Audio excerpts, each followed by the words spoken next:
is a presentation of Fox Sports. We are Fox. We are Sports Zone. I can't say that we're surprised on where we're at right now. We thought this was going to happen the whole time. We know how good we are. It's been like that all year for us, kind of the underdog team. From day one, we had a goal, and everybody kept their eyes on it no matter whether we were struggling, playing good, it didn't matter.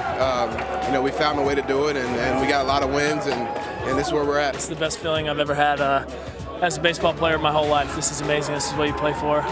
This is the greatest day. This is amazing. The start of hopefully something really special for this group of guys, and I'm just glad to be a part of it. You know what? Let's win the division, and let's not have to worry about what we did last year, and that's what we've done. And you know what? Coming out tomorrow, we still have a lot to do. I think it's going to be awesome. I know the city of Atlanta is excited right now. We're excited. We can't wait to get back home. It's been a long season, but like I said, we're excited where we're at, and I know the city of Atlanta and our fans are going to be right there with us the rest of the way.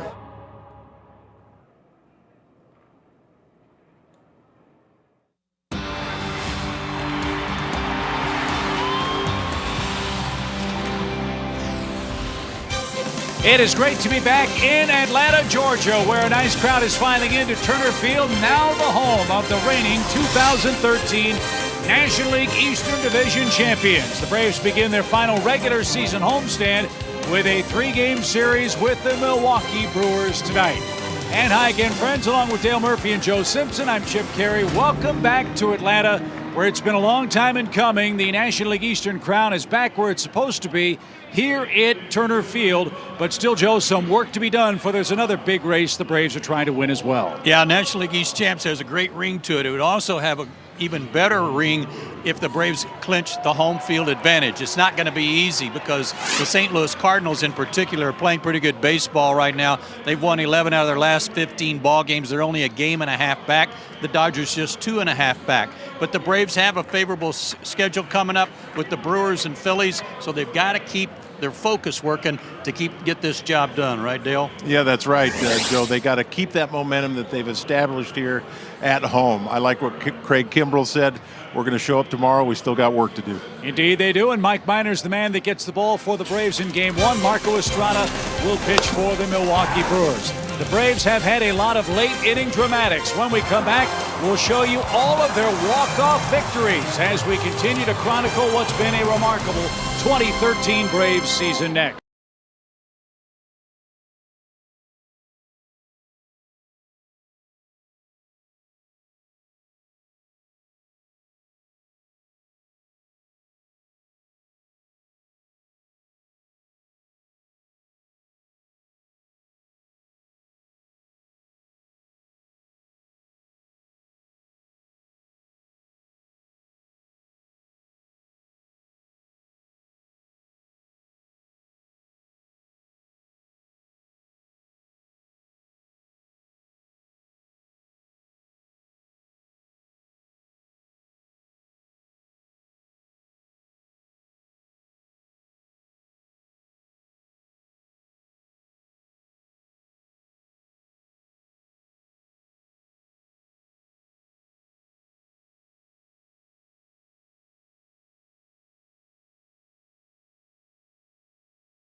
Club is that it has had a flair for the dramatic, and that began in the season's first week. Let's fondly look back at the Braves' walk-off wins this year.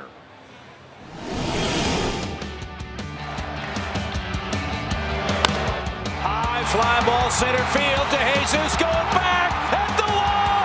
Goodbye! That's hammered center. De Jesus going back, still going back. Let's go home! Here comes the payoff pitch. Little flare, shallow right field is going to drop, and the Braves are going to win it in 10.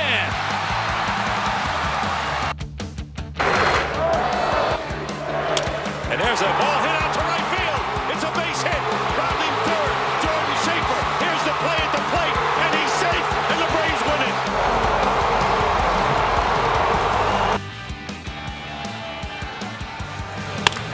Fly ball right center field. That's going to get down. That's going to be a game winner. Simmons wins the game in the 10th. Line drive, base hit, and the Braves win it 6-5.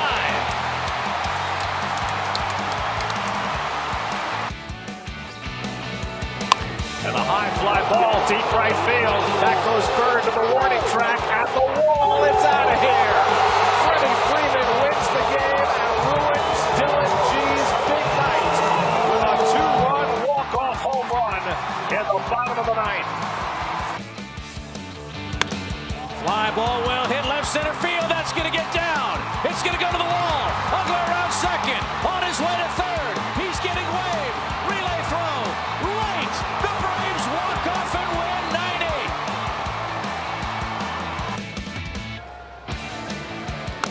High fly ball. Deep left field. That ball is gone. It's gone. And the Braves walk off in the 10th.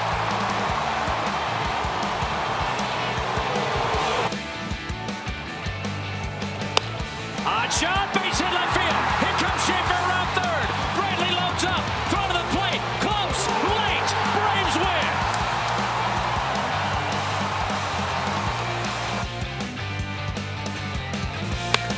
Line drive right center field, and the Braves are going to walk off on a B.J. Upton game-winning hit.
Where they played a nice video montage on the scoreboard a few moments ago, saluting the Atlanta Braves and the remarkable accomplishment they finished off yesterday in Chicago. The Braves have won the East, and now they get down to the real business of getting themselves aligned for postseason play and the first round of the 2013 playoffs.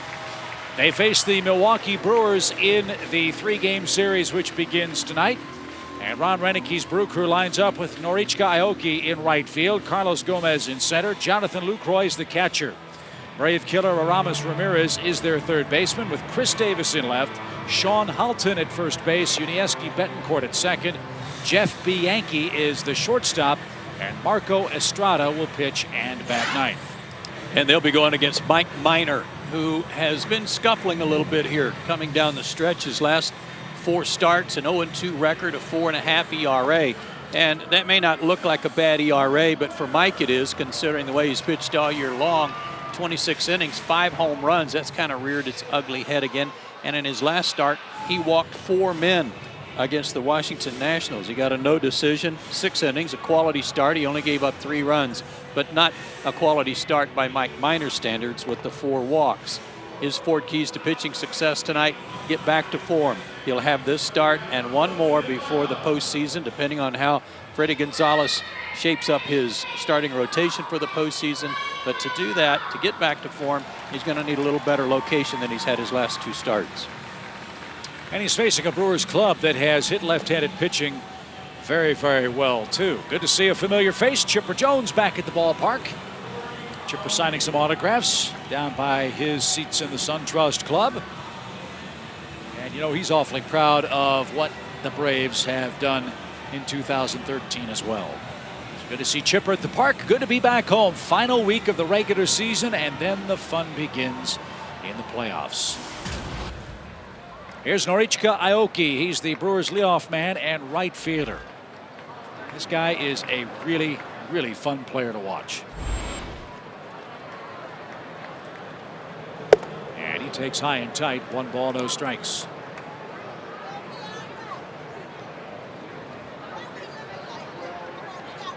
Aoki, a terrific leadoff man for Milwaukee, puts the ball in play, hardly ever strikes out.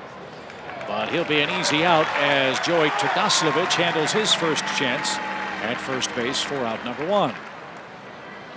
Here's a look at the Braves' defense, as you'd expect after Atlanta clinched last night. Gives Freddie Gonzalez a chance to rest some of his regulars. That means Freeman gets the night off. Paul Yanish is resting Elliott Johnson and Dan Uggla at second. Upton, Schaefer, and Hayward in the outfield, with Evan Gattis behind the plate for Brian McCann.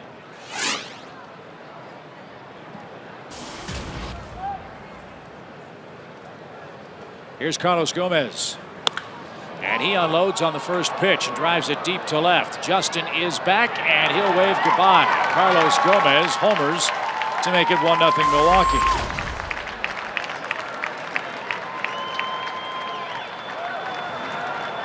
If this guy were playing in one of the major markets, he would be getting all the accolades for an unbelievable season.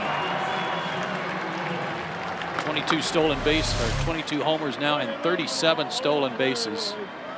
And yes, he does swing hard. He's the only player in the big leagues with more than 20 homers and more than 30 steals. And we've seen him make some unbelievable catches against the Braves. In fact, he slammed into the fence at Miller Park and hurt himself the last time we saw Milwaukee. That was back in June. The Braves dropped 2 out of 3 to the Brewers. Guys talk about ambushing a fastball. That's exactly what he had. One thing on his mind, one location, he got it. Hit it pretty hard.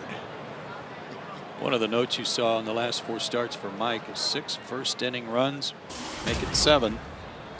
And we're here still in the first inning. This is Jonathan Lucroy, the catcher. Same compliment you gave Carlos Gomez might apply to Jonathan Lucroy. He's knocked in 73 runs as a catcher. He has 79 in total. That RBI mark for his work behind the plate is the second most of any catcher in baseball. And he's called out on strikes. Didn't like the call, but he'll want that one for Marco Estrada. 2 out.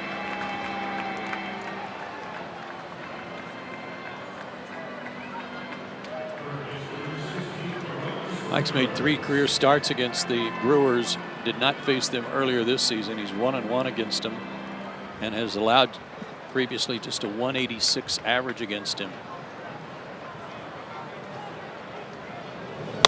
Ramirez jumps on the first pitch and gets that past Chris Johnson. What's new? Braves can't get Aramis Ramirez out, can they? It's not just Mike Minor. It's everybody that preceded him.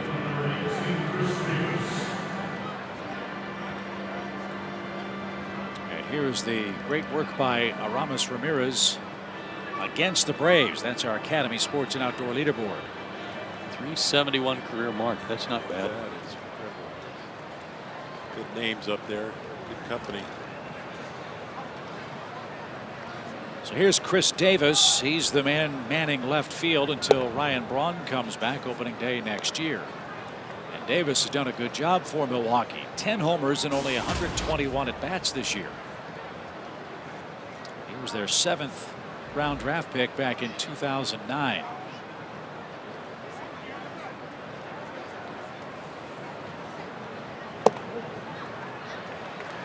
And that's a called strike.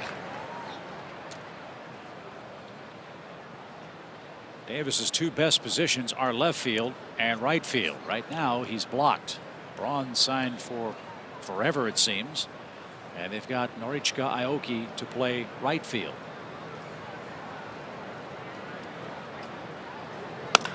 And he drives one into right. And Davis has a base hit. Told you Milwaukee is a good hitting team against left-handed pitchers. They have a losing record against lefty starters, but they're hitting .266 as a team against southpaw pitchers this year. Well, I think you've got to admire this team and the job Ron Renicki's done as their skipper, in that they had a horrible month of May. They went 6-22 in May. Outside of that, they've played pretty good baseball, and they've actually played .500 ball without Ryan Braun. So when they had to call up a bunch of kids, when they fell out of the race, they've been playing solid baseball, and they've been getting real good pitching since the All-Star break. This is Sean Halton, and he takes low. 1 ball, no strikes. He's hit 4 homers and knocked in 15 runs. He's getting a look with Corey Hart injured for the Brewers.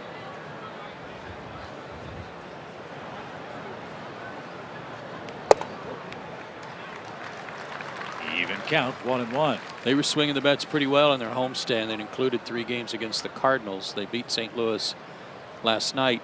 Did the Braves some good there. But several of the guys that have already had hits this inning had good homestands.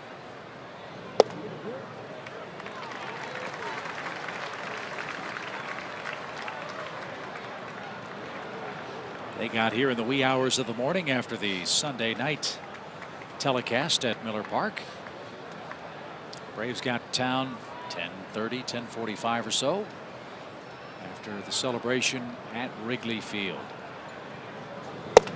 And strike 3 called inside corner, and Minor is out of the first inning, but Gomez hit a homer on the first pitch he saw tonight, and that puts Milwaukee in front after a half inning.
11 pitches of the ball game, but Minor limited the damage to the Gomez home run. Now Marco Estrada goes to work, and here's the Braves starting lineup with Jason Hayward back in, leading off in center. Jordan Schaefer's in right, Justin Upton's in left.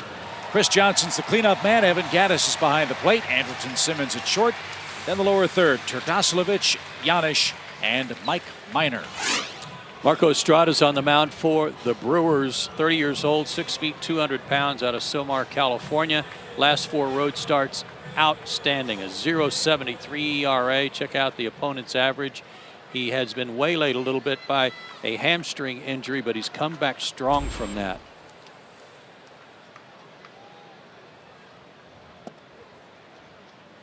And you got to look at part of what his forward keys to success tonight. He's looking ahead to 2014. He's had some injury problems the last 2 years, but if he can stay healthy, he'll be a viable part of their rotation next year. So this is the first time the fans in Atlanta have had a chance to see Jason Hayward play since the fractured jaw. Joe, I think our fans would like to get your impressions of how Jason appeared against the Cubs at the plate. Well fouled, out of play to the right. I think it was everything was to be expected. What happened? He was late on some fastballs. His first game got the ball by him a little bit. Then he drew a walk, scored a run, and then in the second start he got a base hit, scored a run, and had better swings. It was on more pitches. I've just been so impressed with Jason this year. He's been through some adversity, and this is the ultimate adversity a hitter can go through.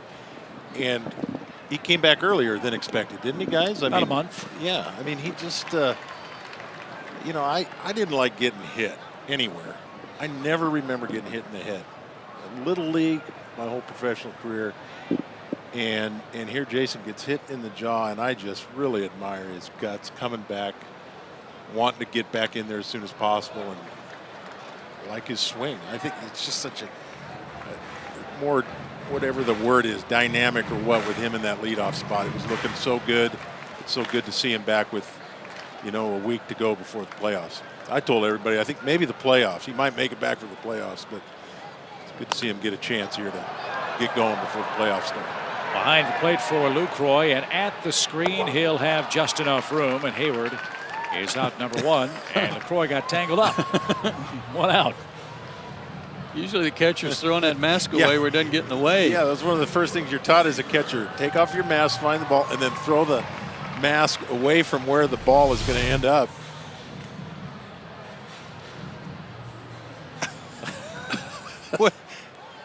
Or just drop it and hook it onto your shin guard so you know where it is next time after you catch it. That's funny. 1 out for Jordan Schaefer. He gets the start in right field tonight.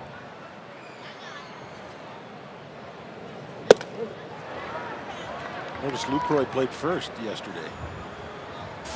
Be a future thing to give him a little rest once in a while. He's a good catcher and a good hitter. I mentioned this before when we played, when I was here against the Brewers, had him on that WBC team. Good kid. Really impressed with his approach at the plate. Kind of a Buster Posey type move. Leave him in the lineup, but move him to a different position to give him some rest. 1 ball, 2 strikes for Jordan Schaefer.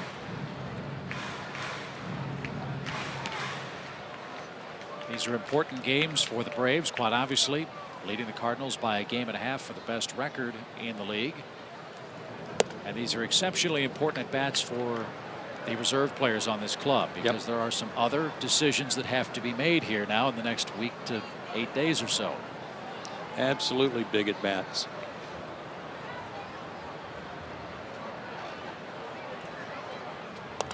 Because the 25 regular players and all the extra guys who are on the roster now and have filled in at times during the season, those are the guys that have gotten you to this point. Now you have to settle on the best 25 guys for your playoff roster. And there are some very difficult decisions ahead for the Braves to make.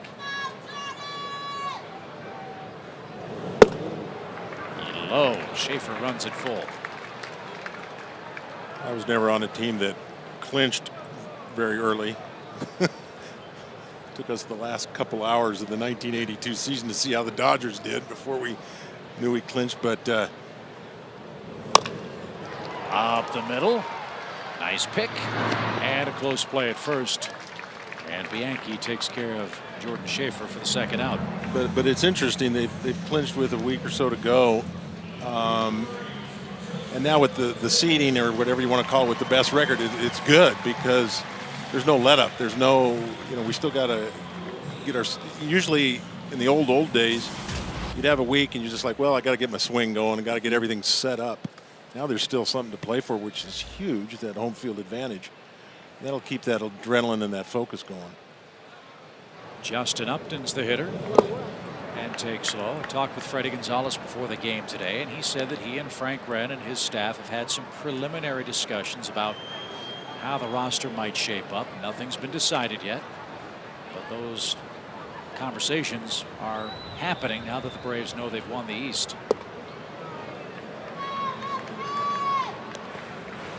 Some of those decisions might be hinging upon whom Atlanta could match up with in the first round, because we don't know that yet either.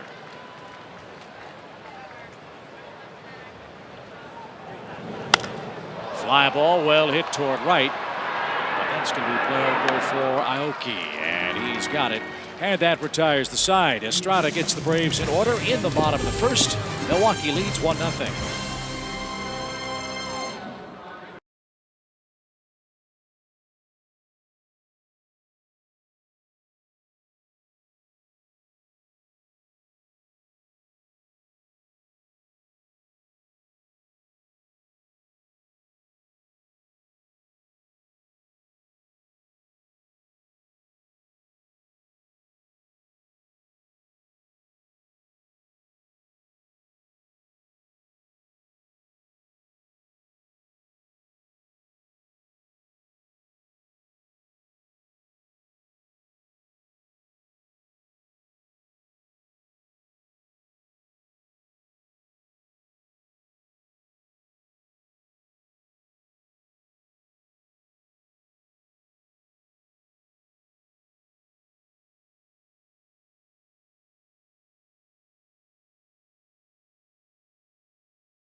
Milwaukee has scored the game's first run. That came on a Carlos Gomez first pitch homer in the first.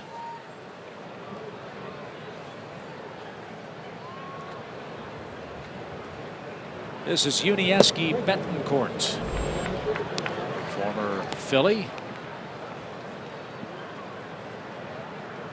He's getting the start at second base for Milwaukee tonight.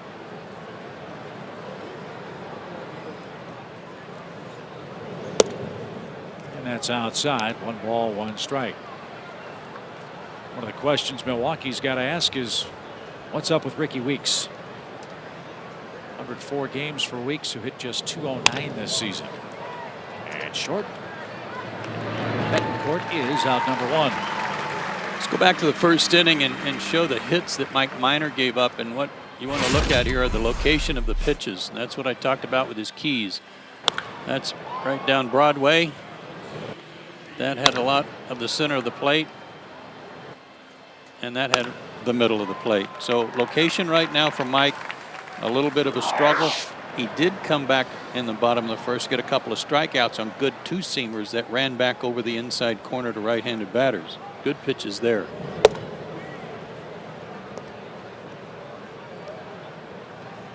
This is Jeff Bianchi. 1 ball, no strikes.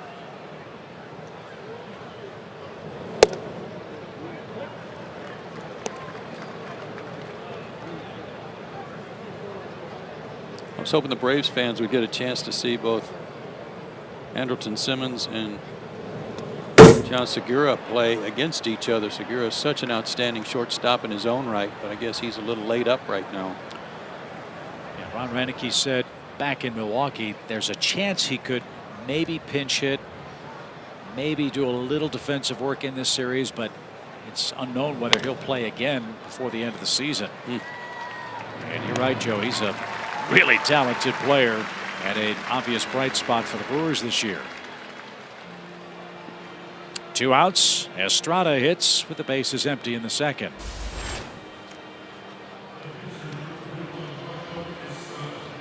Estrada hitting 172, no homers and 2 runs batted in.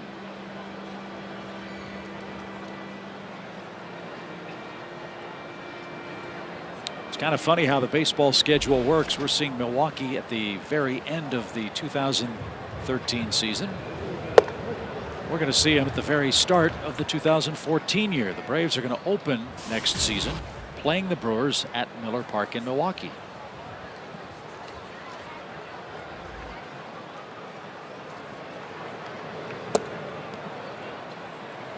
That will be a very interesting time for Ryan Braun will be eligible to return. That's another one of those scheduling quirks that I don't always understand. But again, my phone didn't ring regarding why a southern team would go to the north and play in a dome stadium when you have other northern teams that could.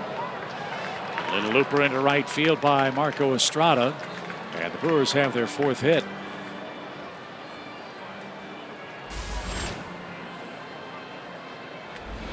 Well, I remember early in the year doing some games, and you were talking, Chip, about Major League Baseball had lost more games already early in the year to rainouts and problems and weather issues, snow, rain. Yep. The Braves ran into that this year. Our Iditarod road trip that went to Pittsburgh, Detroit, and Colorado. A bouncer foul past first. Of course, Milwaukee's got that retractable thing, but yeah, in fairness to them, they can't open on the road all the time, nor should they open at home every year. Try to mix it up a little bit.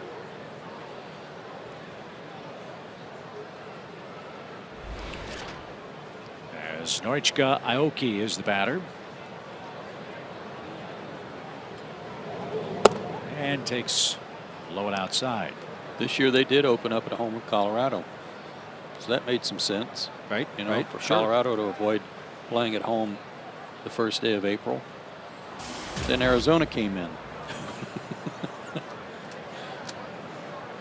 1-1 pitch is skied towards center, and that'll be playable for Jason Hayward. He's got it, and that will retire the side. No runs, 1 hit, 1 man left.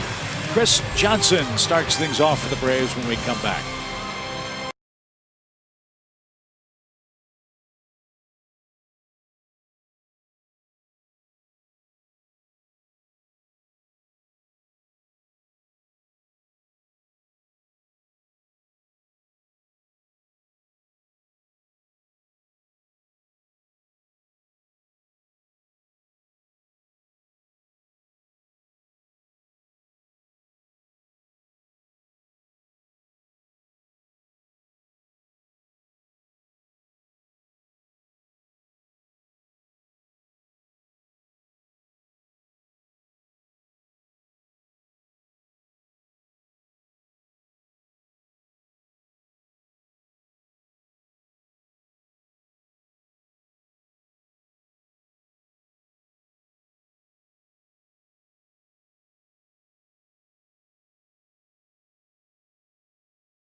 The Brewers, the Braves claimed the division yesterday in Chicago. Most impressive is that they did it all season with really a makeshift lineup. You consider 28 games played with their top 8 position players.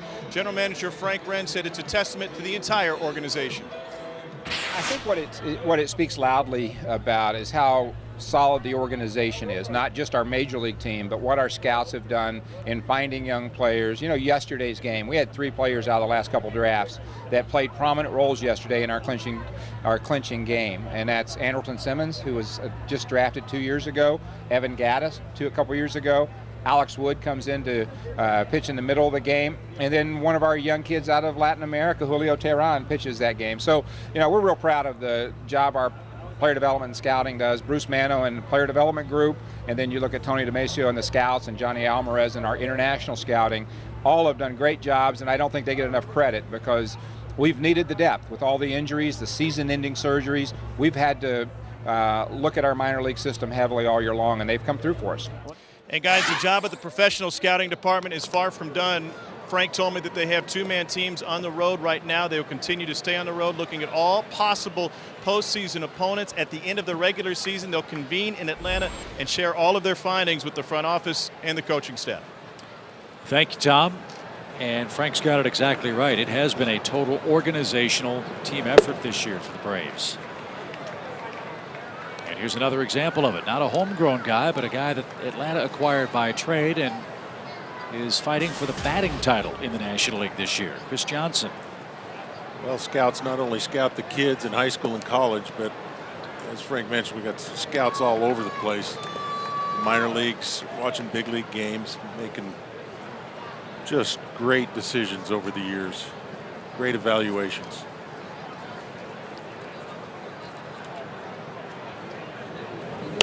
Chris begins his night hitting .329 for the campaign. 5 points behind Michael Kadire of Colorado. Kadire's at .334. So obviously Kadire has bounced back from whatever that forearm injury was to play, and he's actually bumped his average up. Liner foul. Look out, everybody. Well, I've talked about this, and that swing right there is a perfect example of what I've seen out of Chris Johnson all year, fighting balls off that he doesn't really have a good shot at hitting, but he's able to foul it off. He has not gotten out of this swing that he has all year, has he? No. I mean, you know, what I've seen is occasionally he'll roll over like everybody does. But for him this year, it seems it's been the exception when he gets out in front of a ball. Stays. One of the things he does so well, though, Dale, is get that front foot down, yep. and he doesn't let his body get out in front of him either. Right. A swing and a miss. Johnson went fishing and is struck out. That's the first strikeout for Estrada tonight. You know, Frank. Oh, go ahead. Go ahead. I was going to change the subject. Let me finish on Chris real quick, and that is, I just hope he doesn't start pressing and get himself in a little bit of a funk. Well, never mind about that. Go ahead, Dale.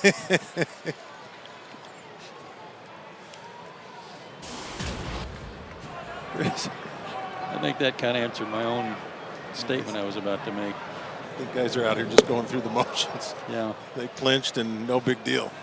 No, they're pretty focused. That's one way of putting it.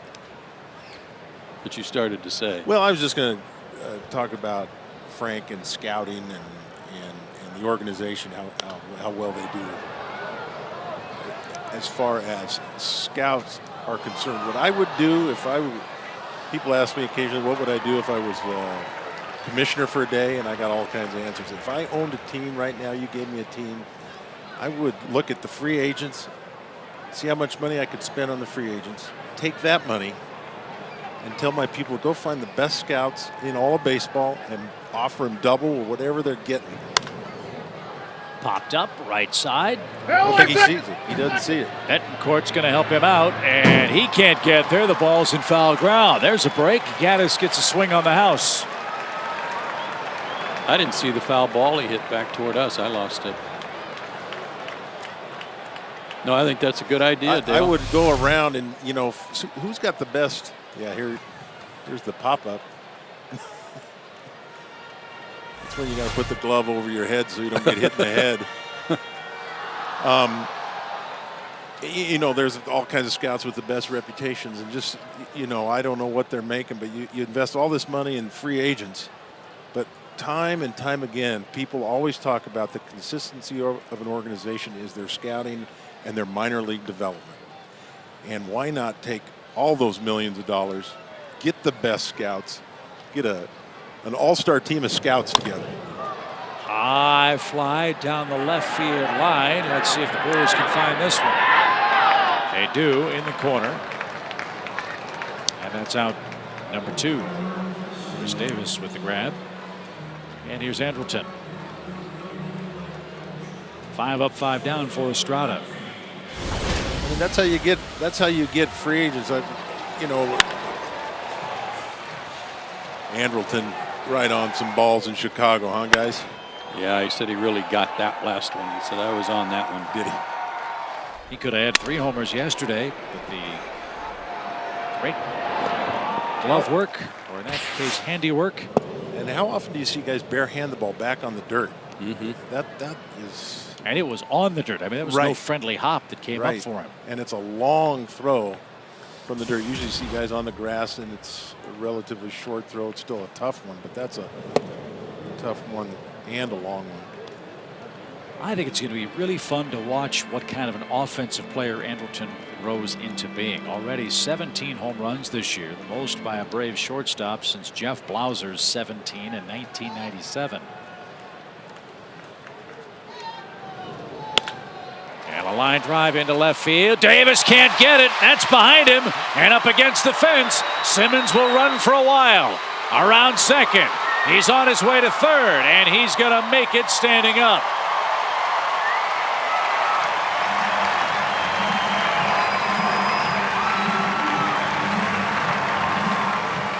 Valiant try by Davis. He gambled and lost. It's a triple.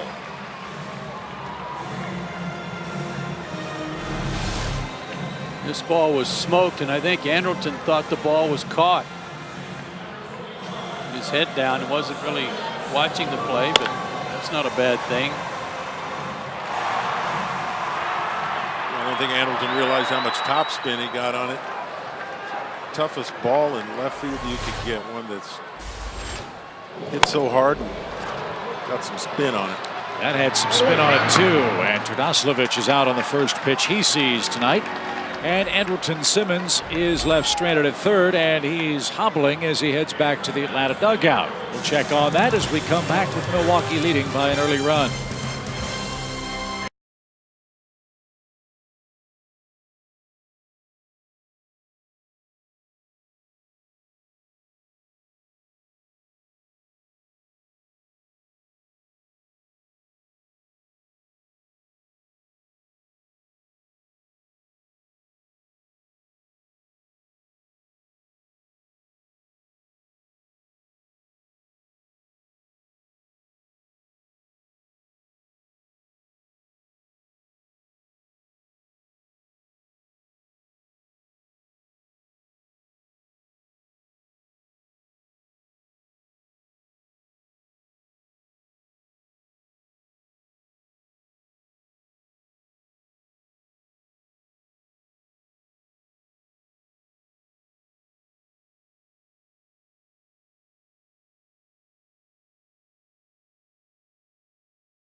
Field all season long. Braves baseball on Sports South is being presented by Academy Sports and Outdoors. The right stuff, the low price every day. Andrelton Simmons appears to be all right. He's back in the game at shortstop. He took an awkward angle at first base, which we'll show you in a moment. As Gomez goes to work, he hammered the first pitch out of the park and took one rather high for ball 1. Pretty much no doubt.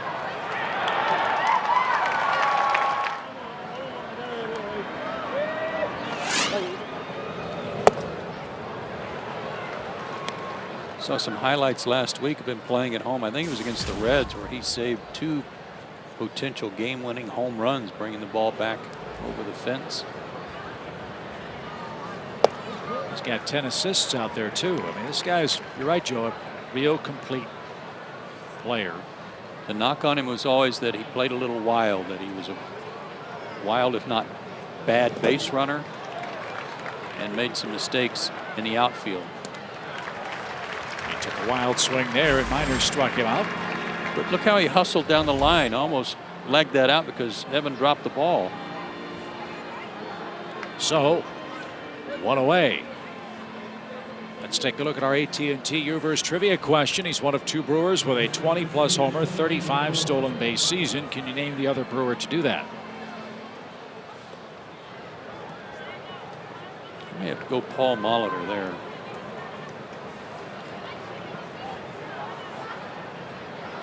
Hall of Famer. So we'll think about that. Red Braun, maybe? As Lucroy takes outside. Yeah, that's a good guess. 1 ball, no strikes.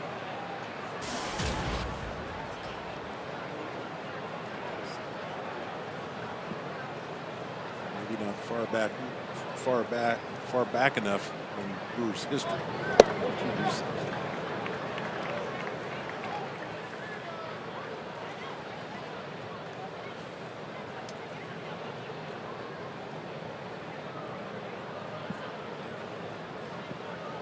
Lucroy struck out in the first. And pops this one out of play, foul, and is behind 1-2. 1 final already in the big leagues today. Tampa Bay beat Baltimore 5-4. It is the 30th 1-run loss for the Orioles this year. Wow. But they lost a whole lot more in the game today down at Tropicana Field. Explain after the pitch to Lucroy,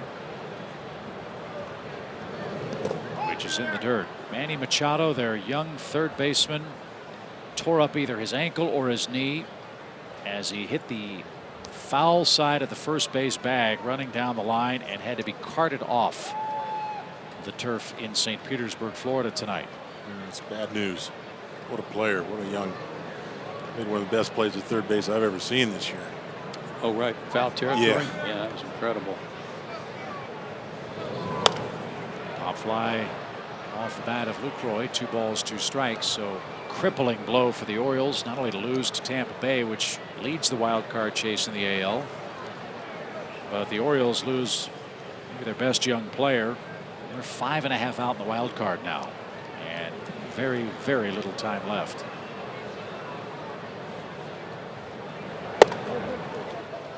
That's inside, full count. Big series coming up for Tampa Bay. They've got the Yankees in New York starting tomorrow.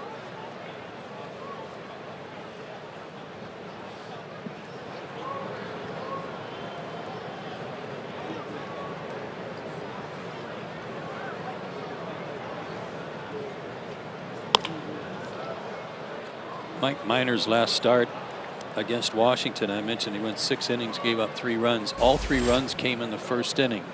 Had a little bit of trouble in the second inning, but got through that without giving up any more runs. And then he went on to set down the last 13 in a row.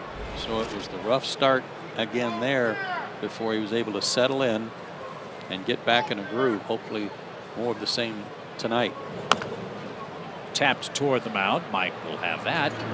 And he almost got Tardaslovich in a collision at first base with a soft throw to first base. 2 outs. Time for Georgia Power Energy Tip number 9. Terry Pendleton, number 9. Georgia Power customers can receive a $20 rebate with the purchase of a qualifying Energy Star certified freezer through November 30th. Winter's coming on. You need your freezer. Store all the food in there for the harsh winter. Visit georgiapower.com/appliance rebates. Here's that man again, Aramis Ramirez. Injury-plagued season for the Milwaukee third baseman. Ramirez tonight's playing in only his 88th game. He's got another hit. Braves pinched at short and third, and still he guided it through for a 2-for-2 night. I think we need to revise how the Braves think they're supposed to pitch this guy. Well, it's a hanging breaking ball. Can't do much about that.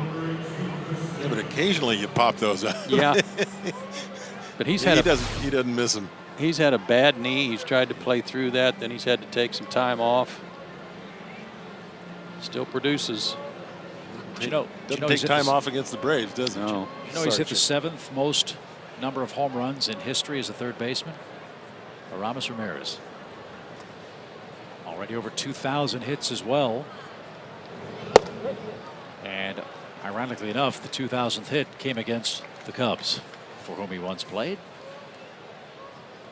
And he's at first with 2 outs, and Chris Davis. He's only made seven errors at third base, too. He's always been an excellent fielder.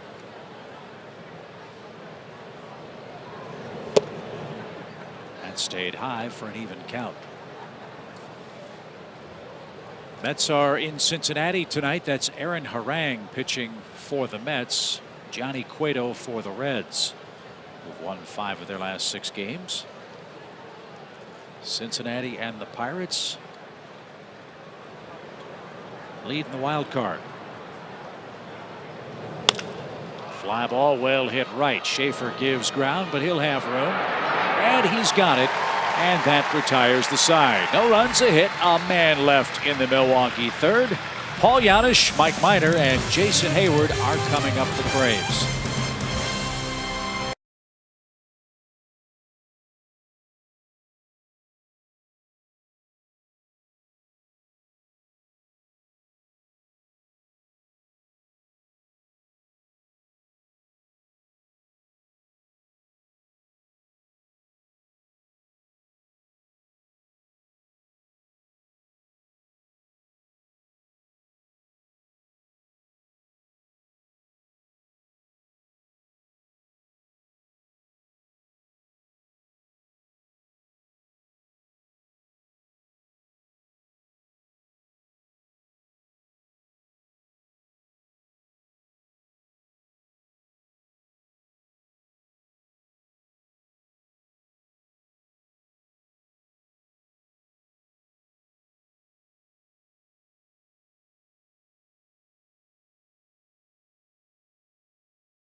Milwaukee has the lead, bottom of inning number 3. Fans who want to guarantee themselves the chance to get NLCS tickets must register at Braves.com/postseason.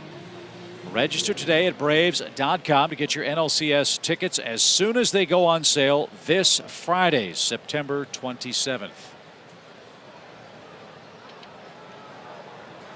Paul Janisch takes high. He's seen Estrada a lot while with the Cincinnati Reds, and he's had pretty good luck against him.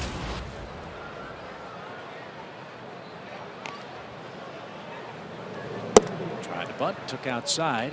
It's ball 2.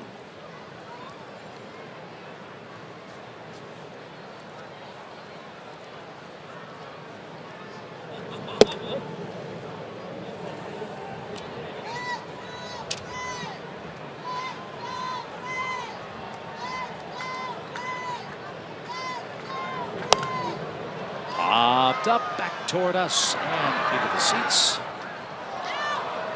Depending on who starts at second base in the postseason, your backup players, let's say it's Ugla that starts, and your backup players, Elliott Johnson, Paul Janisch, are mostly defensive. A swinging bunt back toward the mound, and Estrada with bare hand makes the play, 1 out. Mostly considered defensive guys. You might say Elliott Johnson could be a good pinch runner too and steal a base for you. But right now, with the injury that still is hanging out there for Reed Johnson, you don't have that solid right-handed bat coming off the bench right now for the Braves, unless they can figure out if Reed's okay to go this week. And that's what they're going to try to do, and try to get him some at-bats to see. His Achilles still only about 80% in terms of his ability to run. Well, Todoslavich could play the outfield and switch hits. Elliott Johnson can play the outfield and switch hits. But to your point, they're not as accomplished as Reed Johnson is. He's one of the best pinch hitters in the major leagues right now. Yeah, they're not in the same ballpark with Reed. And Reed, I remember last time I was here, you mentioned something about going laterally straight ahead. He was okay, or was it? It was the lateral, the cutting, cutting. Turning the bases. That is the biggest problem, but it's gotten better. He's been doing a lot of drills in the outfield, doing a lot of shagging in the outfield, going after fly balls. It's just a matter of how quickly can he get to balls, how quickly can he get down the line. Minor is out on strikes, 2 away in the Braves' third. And I think they'd be happy knowing that at 80% he's still able to go to the plate and give you a good at bat. Well, yeah. What he's done as a pinch hitter is remarkable. Good to see him get healthy. But the problem for Freddie Gonzalez and for Reed Johnson and for any injured player at this point in the season, you're running out of time. I mean, you don't have that much time before you have to make a very, very important decision. As Hayward hits with the bases empty, Jason popped out to Lucroy behind the plate and takes a strike. One of the things mentioned today is that all 3 of the starters for the Brewers in this series are right-handed. That means that typically there's going to be an opportunity where they bring in a left-hander following the starter, maybe to pitch to a left-handed hitter where they can work Reed in there for some pinch hit at bats against those lefties.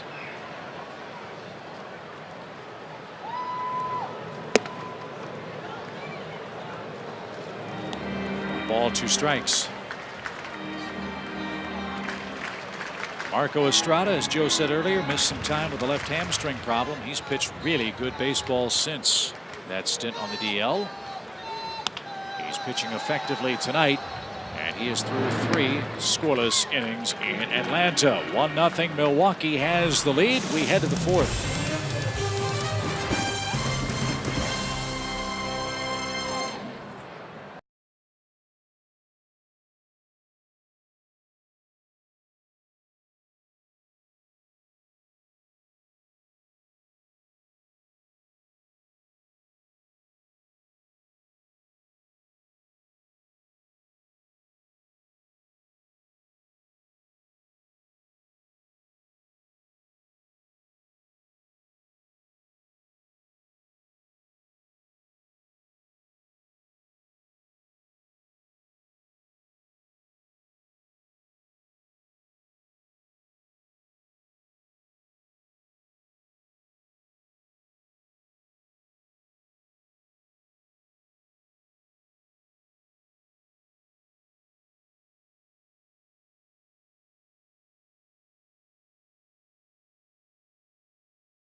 AT&T Uverse by Delta Airlines and by Ford. We're through 3. Milwaukee leads by a run. College football fans, don't miss a minute of SEC Gridiron Live. Join James Bates, Tim Couch, Elizabeth Morrow, and Ovi Muhele every week. They break down everything in the SEC. That's SEC Gridiron Live, Wednesday night at 10 on Fox Sports South. Sean Halton swings and misses, and Minor quickly ahead of him. Halton took a third strike that ended Milwaukee's first inning. Brew Crew's got a run on 5 hits. In the air to right. Schaefer will track it down. He's got it. 1 man out.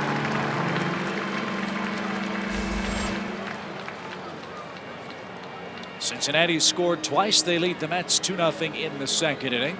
Miami is beating the Phillies 1-0, and bad news for the Phillies. Roy Halladay tonight started for Philadelphia, made it through 3 hitters, and his fastball topped out at 83 miles an hour as he tries to come back from shoulder surgery.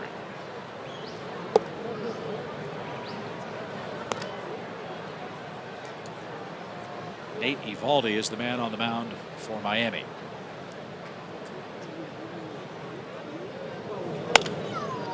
Liner in right. 2 outs. Big scene in Yankee Stadium yesterday.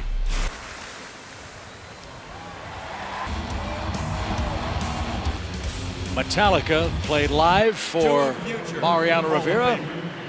That was the entrance for and the exit of the Sandman, Mariano Rivera. Dave Righetti there with the Giants out on the field for San Francisco. The pitching coach for San Francisco, certainly close to Mariano Rivera with Righetti's old Yankee ties. I read something not surprisingly out of New York today that speculated, as Jeff Bianchi hits, Mariano Rivera, this writer said, might be the first unanimous selection to the Hall of Fame.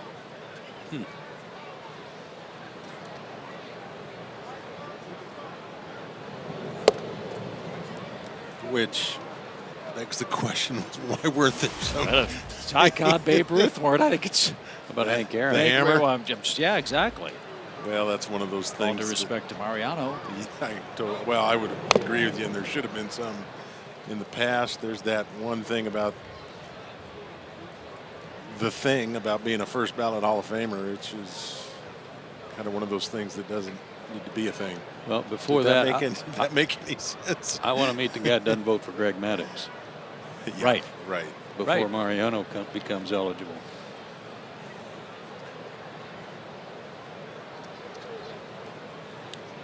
Whether he's unanimous or not, he's going in, and deservedly so. Marvelous career for the Yankees. As another line drive toward right will be handled by Schaefer. He ties a record held by many. 3 up, 3 down. 3 putouts for Jordan Schaefer, who will lead off our Delta Airlines trio in a 1-0 Brewers game.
we head to the bottom of the 4th inning. Let's see if Atlanta can put the ball in play and make the Brewers try to catch the baseball. That's been a problem for them, as you'll see on our Home Depot tools from the dugout.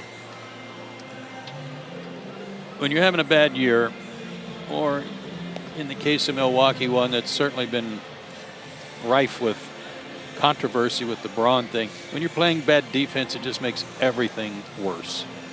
Makes you look that much worse. But you know what? Even with a bad season for Milwaukee, even with the Braun thing, even with the injuries to Ramirez and Corey Hart, the Milwaukee Brewers finished 7 games under 500 at home and drew 2.5 million fans this year. Awesome fans. Just awesome. Tailgating every night.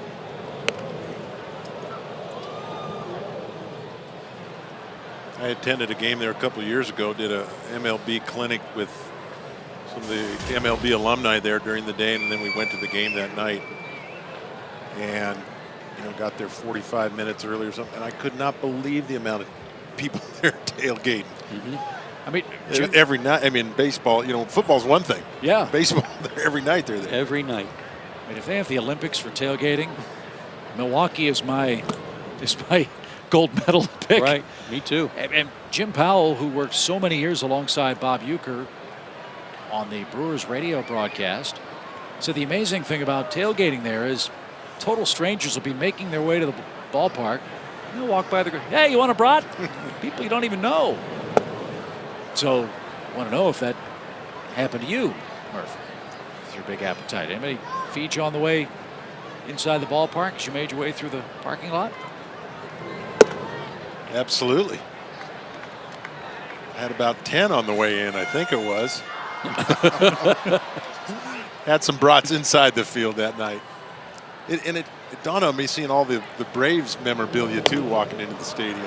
Sure. It just, you know, I hadn't thought about that before going to the game, and I go in and I see Lou Burdette and Hank Aaron, all these pictures. I'm like, wait a minute, that's right, we were here. But I know Garth Orridge really well, first base coach, and every other person I've talked to as well as Garth that's been through Milwaukee or played in that city, that they love it. I have a friend that played in the NBA there, and Fred Roberts, he just absolutely loved Milwaukee.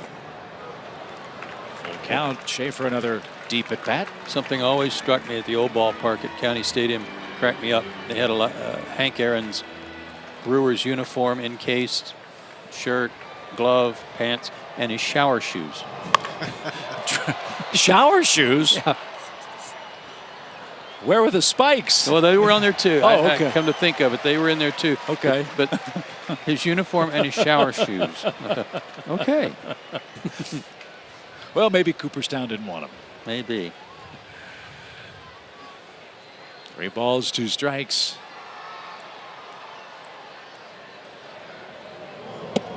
And a good at bat for Jordan Schaefer. He's aboard. A leadoff walk in the 4th inning. First base on balls issued by Marco Estrada. Showed you a second ago Bob Uecker, who's in town with Milwaukee. Bob was chatting before the game, and he was glancing wistfully at all those division championship banners, and Bob was joking about how he felt personally responsible for this incredible run of success for the Atlanta Braves franchise, for whom he played in 1967. He said, I'll bet you didn't know I have the all-time pass ball record in Braves history. He said a mark that will forever stamp. But he did hit 3 homers and drove in 20 runs in 1967. I bet you I'm pretty close to that pass ball record. I had a few. You probably didn't break Ukes, though. Schaefer's running. Pitch out. It was high. Lucroy's throw is off the mark.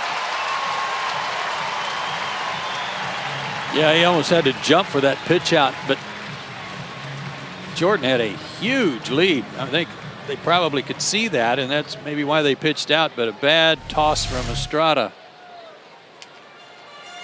Look at that lead he had. Big lead and a great jump. Well, you know, you win a championship, and there's obviously a number of players that have great years, but where would the Braves be without Jordan Schaefer? He's played a big role, that's for sure. And really not knowing what to expect out of him. Right. Going into spring training, getting him back from Houston, and I've just been impressed since day one in spring training, Jordan Schaefer's approach. 22 steals now, far and away leads the Braves ball club. He has 22 of the team's 61 steals.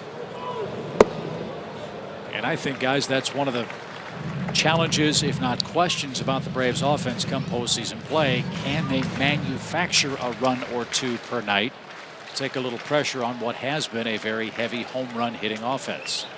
You don't figure to get a lot of home runs facing the 1, 2, and 3 starters against National League pitching opponents. Well, I envision some scenarios in the postseason where if Evan Gattis is playing left field to start the ball game, and late in the game, maybe it's tied, maybe the Braves have a 1-run lead, maybe they're down a run. You're probably going to make a defensive change in the outfield anyway, but if that run means something and Evans in scoring position at second base, Jordan Schaefer's an excellent weapon to pinch run. Upton fouls it back, full count for Justin now.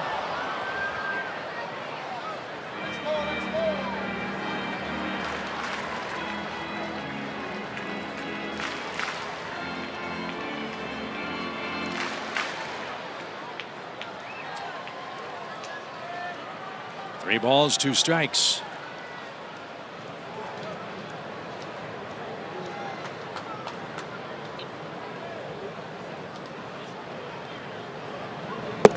And Upton takes a walk. Back-to-back passes has Atlanta's offense in business now for Chris Johnson. 2 on, nobody out. Delta Airlines, proud sponsor of the Atlanta Braves. They'd like to see Johnson make one fly away here and turn the game around. Not sure if Angel Hernandez took his mask off because Estrada was barking at him or upset with the call on ball 4. But odd to see him take his mask off there.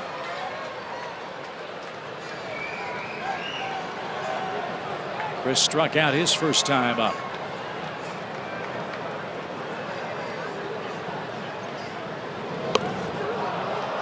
You know what?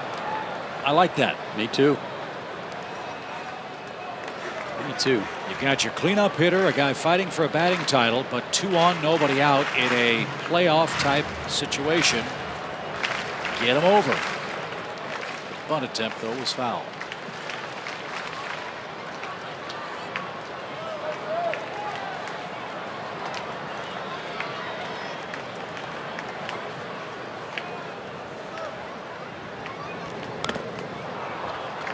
Lucroy took some punishment. 0-2.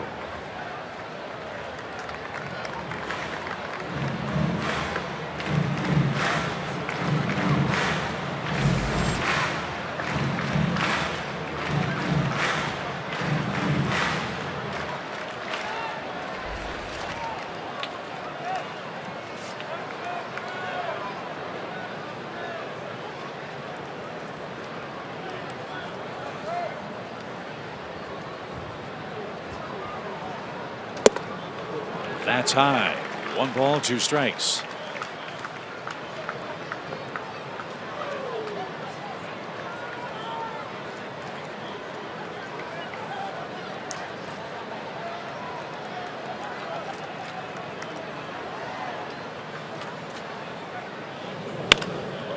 There's a shot into the seats, foul. Oh, missed out of her. play. Boy, was he going for the ball or was he trying to get out of the way? He took a bad fall.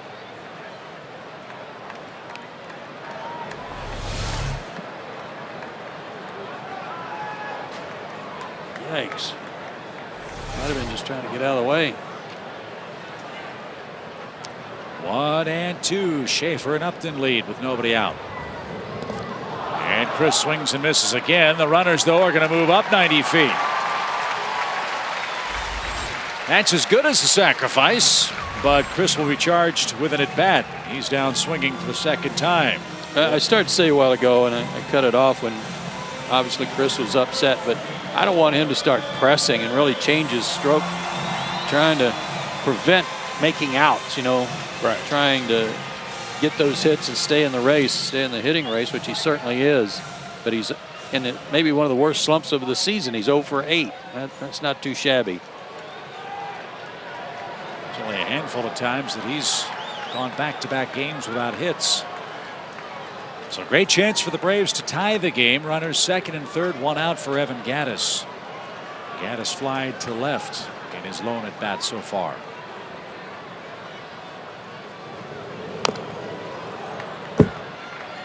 Another first pitch swing. This time at a breaking ball. If he's looking breaking ball and gets it and goes after it, that's one thing. But RBI situation here, I don't think he was looking for it, and it wasn't a good pitch to drive.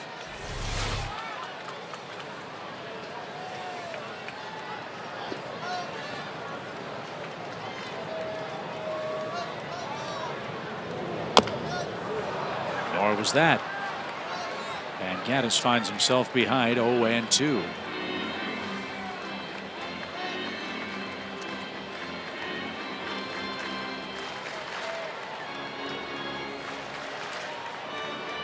That's been a pretty consistent pattern for Gattis here over the last 2-3 weeks. We showed you in Chicago how he really does like to swing at the first pitch, and his batting average on first pitch swings is higher than his overall batting average.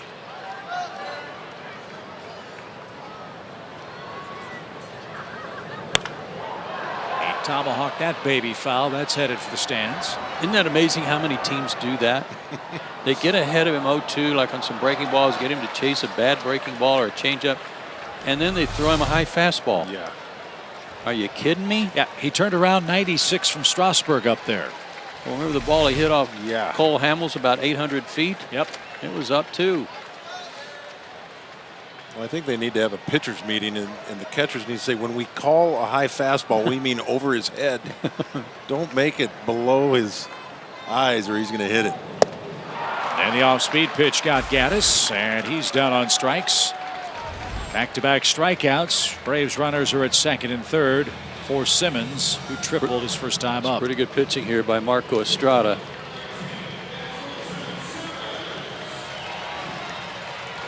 Here's our SunTrust shining moment. Tied with Jeff Blauser for the most homers in one season by a shortstop. And Jeff also tied for second with Furcal and Alex Gonzalez and Dennis Minke with 15 each. Number 18 here would be welcome. And a strike call. There's that big hook. Curveball and an excellent circle change.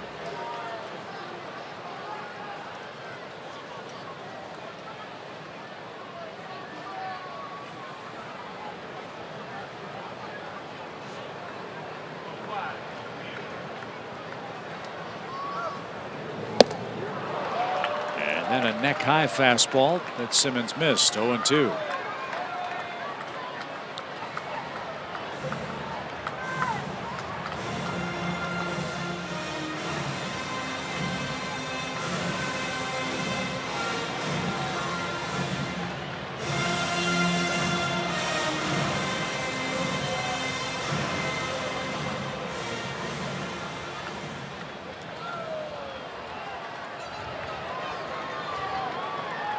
Schaefer walked, stole second. Justin Upton walked. Both advanced on a strikeout.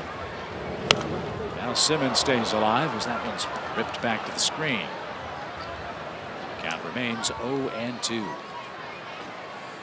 Will be big Washington Nationals fans tonight. The Nationals are in St. Louis and facing the Cardinals. That's Tanner Roark and Adam Wainwright. Good matchup. Cardinals a game and a half behind the Braves for the best record in the league. And Washington's had very little luck in St. Louis. Cardinals have won 12 of 14 head-to-head with the Nationals since 2008 at Busch Stadium. And Simmons swings and misses. Lucroy with the peg to first. And Marco Estrada pitches around back-to-back walks with nobody out and strikes out the next three Atlanta hitters.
Game in the 4th inning, back-to-back walks with nobody out, but 3 straight strikeouts sends the game to the 5th inning with the Brewers up 1-0. All year long, Braves baseball on Sports South is presented by Academy Sports and Outdoors. The right stuff, the low price every day with Joe Simpson, Dale Murphy, and Tom Hart. Chip Carey back with you at Turner Field. We start our final regular season homestand tonight. Braves have played great ball at Turner Field. They're 52-22 at home. First pitch swing. Estrada bounces to short. 1 pitch and 1 out. Braves lost 2 out of 3 at Milwaukee earlier this year. But check this out. I'd say the home team has been doing okay. The Braves against the Brewers in Atlanta, their last 8, they're undefeated. Ton of runs. But their last 6 in Milwaukee, not so good. Just going 1-5 and in a good hitter's ballpark, averaging under 2 runs a game. When we saw the Brewers, the Braves were in arguably their worst offensive rut of the year. You might recall they had 2 hits in the first game. They had 4 hits in the second game, lost both of those 2-0. In fact, the Atlanta Ball Club had been shut out 11 times in the first 76 games of the year. Remember that? Then in game 3 of the series, it looked like it was more of the same until Brian McCann hit a first inning grand slam with 2 outs. And all of a sudden, the Braves bats came alive and won 7-4. That snapped a streak of 24 consecutive scoreless innings for the Braves offense.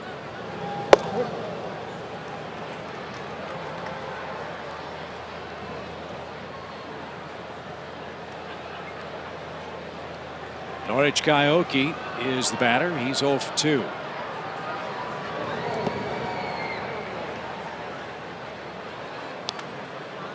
And he's our Georgia Lottery hitting the jackpot. Swinging a hot bat for the Brew Crew, especially against the Braves. And against the Cardinals, coming off that 3-game series against St. Louis, he went 8 for 11 with 3 walks.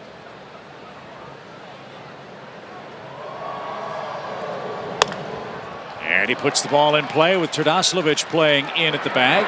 Aoki around first, is on his way to second, and he'll stand with a 1-out double. In this day and age of Major League Baseball, it is so noticeable to see a stat line like Aoki's. 53 walks and only 40 strikeouts. For a guy that gets 5 or 6 at bats, it seems, every night. In fact, he's closing in on, well, he's just completed his 570th at bat. He's only struck out 40 times. Wow, that's in this day and age, you're miraculous.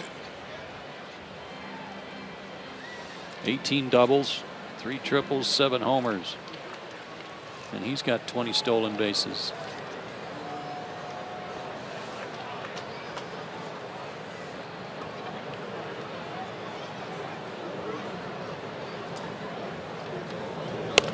So a 1-out Aoki Pokey has the Brewers in business in inning number 5 with Gomez up there. Feast or famine night for him. He's homered and he has struck out.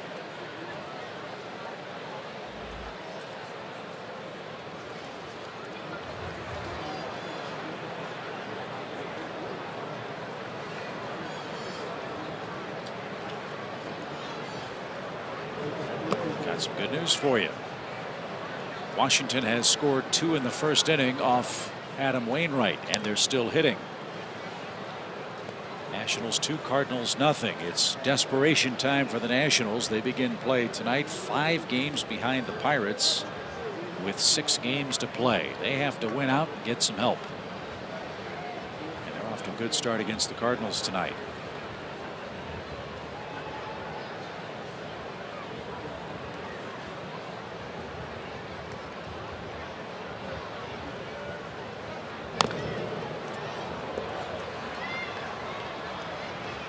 One and two.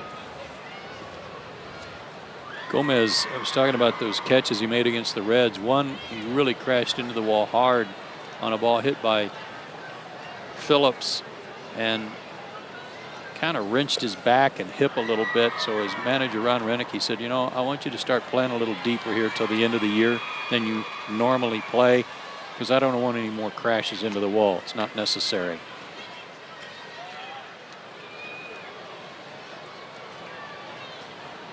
Well, Gomez, you might recall, came up with the Mets, was traded to the Twins for Johan Santana. That was in February of 2008.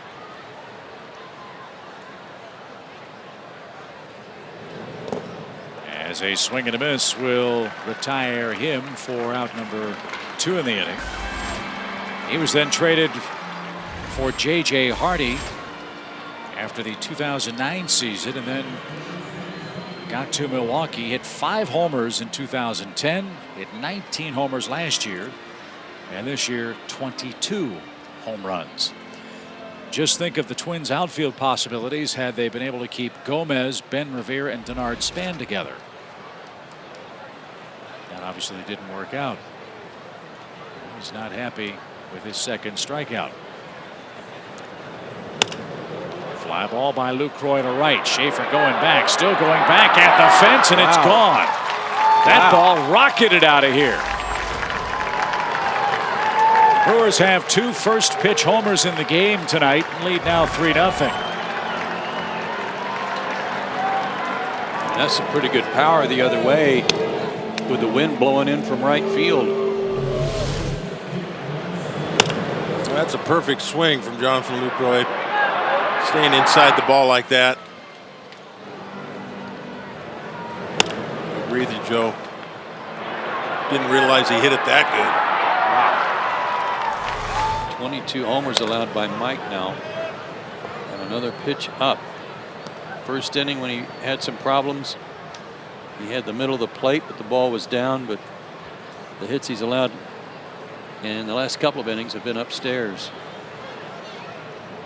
7 home runs allowed by Minor now in his last 30 2/3 innings.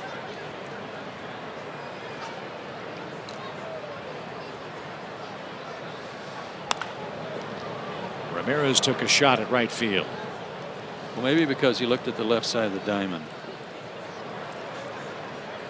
So well, maybe a little harder to squeeze one through there this time.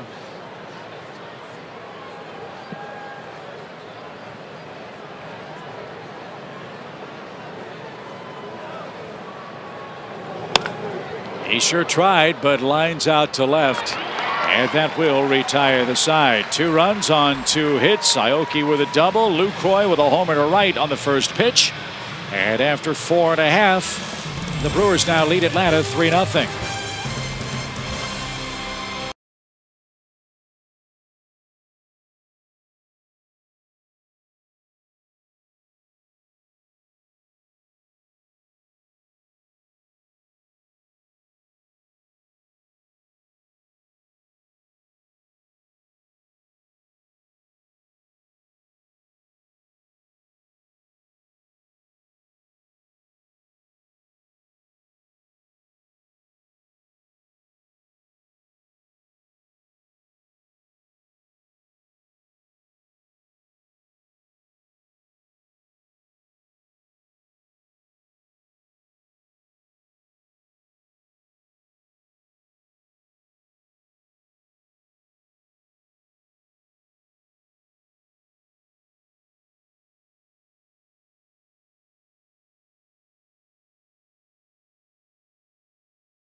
The Braves clinched the division yesterday. They got the opportunity to set up their rotation. I asked manager Freddie Gonzalez if a pitcher would be judged on his latest start or his entire body of work. His answer was shocking. Be prepared for a surprise Game 1 starter. Going forward is not going to surprise anybody, you know, going in the rotation. I think Barbaro deserves an opportunity to pitch Game 1. And, you know, I want to see if you guys will pay attention. You know, no, but it wouldn't surprise anybody. I think we go with the guys that brought us here, you know, and then man, it's pretty easy, really. You know, those guys that are at the top of the rotation have been outstanding.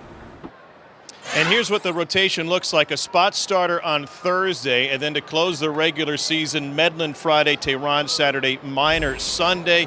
Then the question remains, Freddie Garcia or Paul Mahalam for a fourth spot, which will be needed through the division series.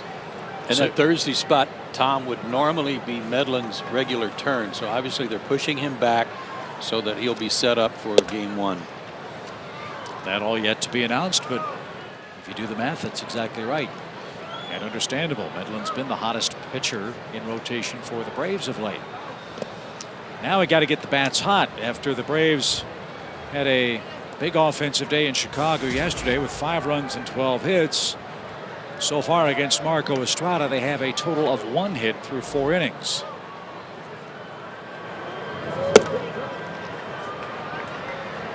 Atlanta yesterday, for the first time in 18 games, had more than 10 hits in a game.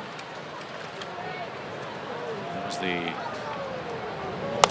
longest active streak of 10 hits or less in Major League Baseball.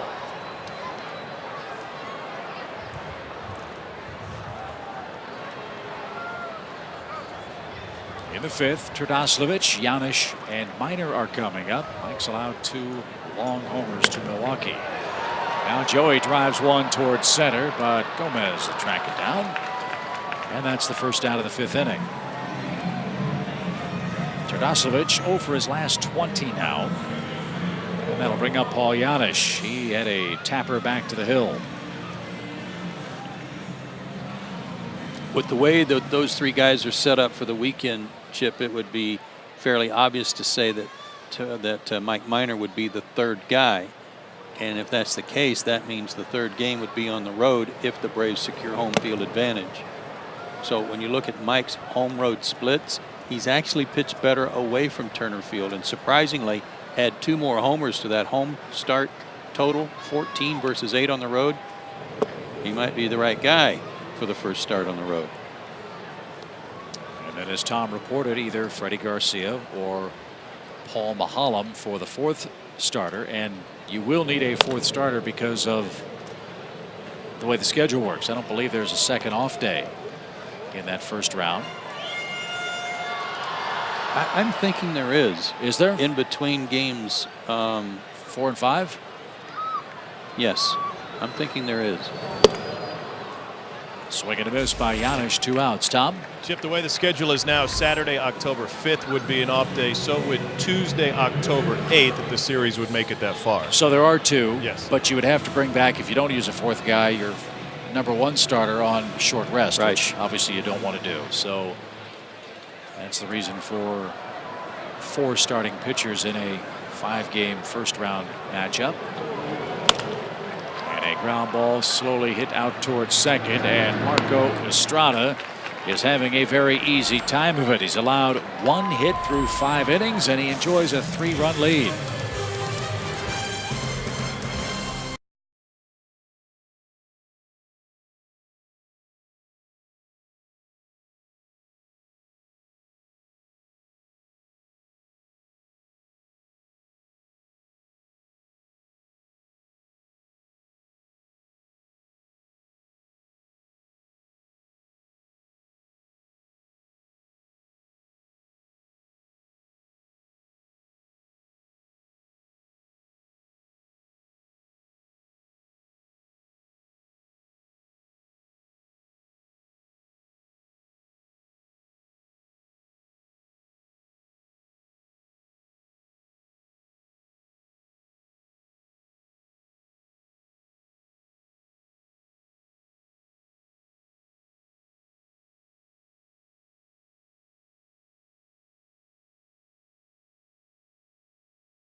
division champs. Don't miss your chance to see the Braves make their postseason run this October at Turner Field.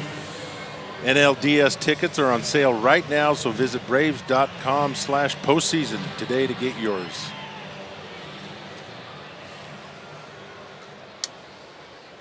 Got to make some room for a 2013 flag. Braves have wrapped up the East. As Minor back to work, and he misses low to Chris Davis. 1 ball, no strikes.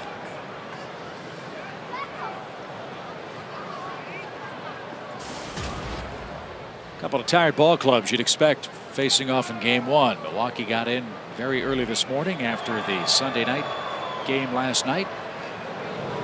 Braves, after the very emotional celebration in Chicago, also got back around 11 o'clock Atlanta time. Day of rest for Dan Uggla and Freddie Freeman. They might be back in there tomorrow night for game 2 of the series, which will feature Freddie Garcia and Tyler Thornburg for Milwaukee.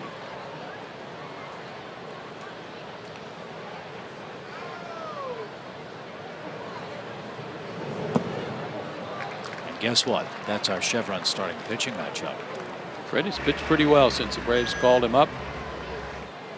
A couple of real good long relief outings and then a couple of good starts. 1.31 ERA since he was called up after the Braves signed him out of the Baltimore organization.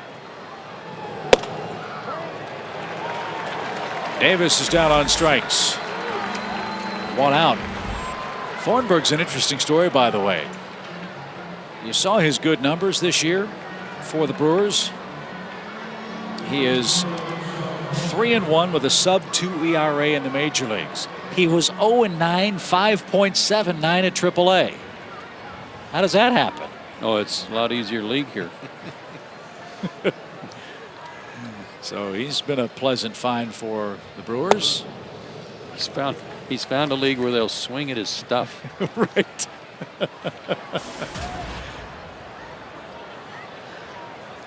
They strike out a lot more up here. Alton pops one up to Simmons at short. Anderton makes quick work of him. 2 out. How do you get called up? Yeah, how do you get called up? Well, let's see. I don't mean that in a bad. I guess that sounded kind of negative. I didn't mean that. It's just like 0-9 with a 5+ something. No, I think you make a good point. I'm going to guess he was a high draft choice.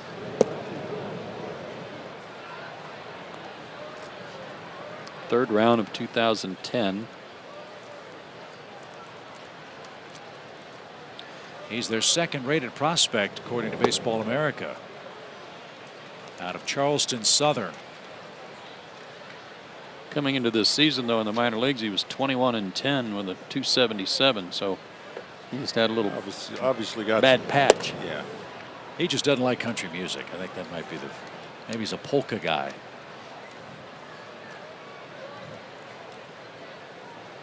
He's in the right town for that. 2 balls and a strike to Unieski Betancourt. He's 0 for 2.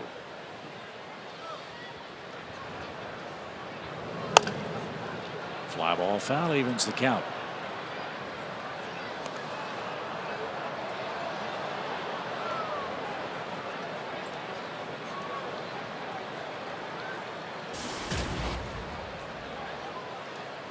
Guys, the main reason they called him up is because Sean Markham in July was a late scratch the day after they had a 15-inning loss in which the bullpen covered 6 2/3. Thornburg was available because, get this, even with those numbers, he was slated to pitch in the Southern League All-Star game that day. Now, you're telling me he was going to pitch in the Southern League All-Star game and he didn't have a win? Or maybe he was pitching real well in Double-A. Where were those numbers at 0-9? Said Nashville in their press notes. Okay, so maybe he was pitching real well in Double-A and then got to Triple-A and didn't pitch so hot. Southern League would have been Double-A. Right, Triple-A Nashville 0-9, 579 and 15 starts. He was also up in the big leagues from June 5th through June 8th. As That was just to keep him from going 0-10. That's right. Could be. Yeah. So he's never faced the Braves. And he'll pitch here tomorrow night. Full count pitch. Betancourt drives it into left center field. Hayward got a great jump and makes a tumbling catch to retire the side. No hesitation, no fear about the face. Hayward makes a fine catch to rob Yuniesky Betancourt. Home crowd welcomes Jason Hayward back to the dugout. 3-0 Brewers, bottom half of the 6th, and Jason will lead things off.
Sixth inning, let's take a look at our Zaxby's indescribably good play. It was a beaut. 2 hands. Made sure it didn't pop out of there. Heck of a play. He's getting good jumps out in center, Mark. Yeah, he really is. That was the first thing I saw from up here was his jump. Thought he had a beat on it as soon as it was hit. Knew it was going to be a tough play, but see with that jump that he had, sure like the looks of him out there in center field. That pitch jammed him, and it's popped up toward Ramirez at third, and he'll make the play with Bianchi right by his back pocket. 1 up, 1 down. And it's an important play too for Jason as well, I would think, guys. Not that he's thinking about the injury, but more a sign that he's playing instinctively instead of worrying about getting hurt again. Yeah, I would agree, Chip. I think as much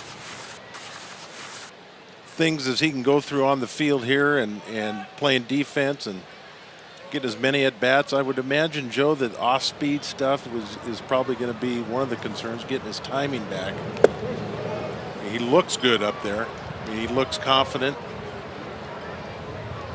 You don't see him stepping in the bucket, as they say, which would be the main thing you'd be concerned about. He's hanging in there.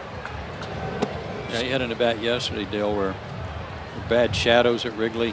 The left-hander was kind of all over the place, and he did strike out, but he was not bailing. He was hanging in there. And if there was a time or a reason to be a little hesitant, it would have been that at bat.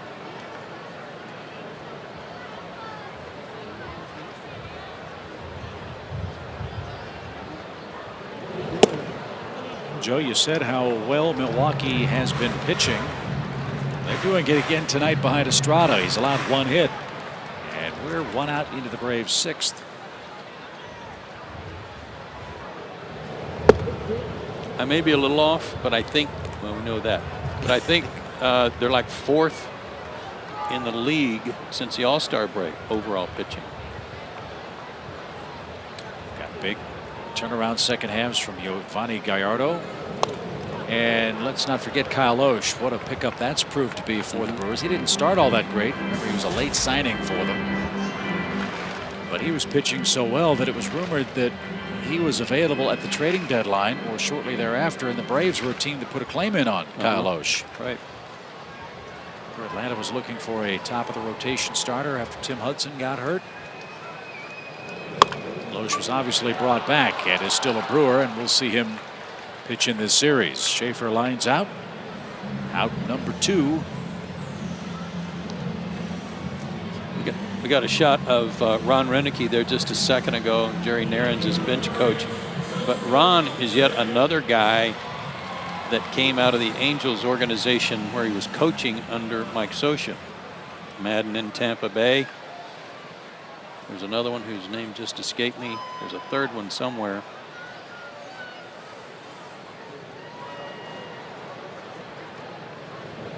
Swing and a miss by Upton.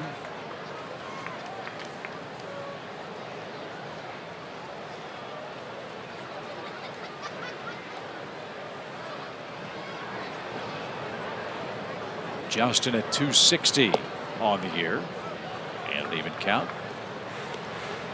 Bud Black. I was about to say Bud Black, the manager of the Padres.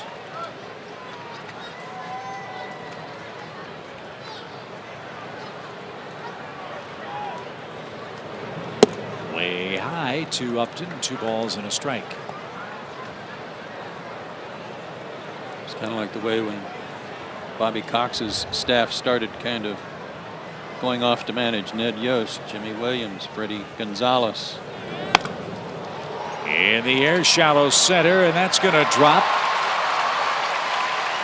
Upton has the second Braves hit. He's aboard in front of Chris Johnson with 2 outs.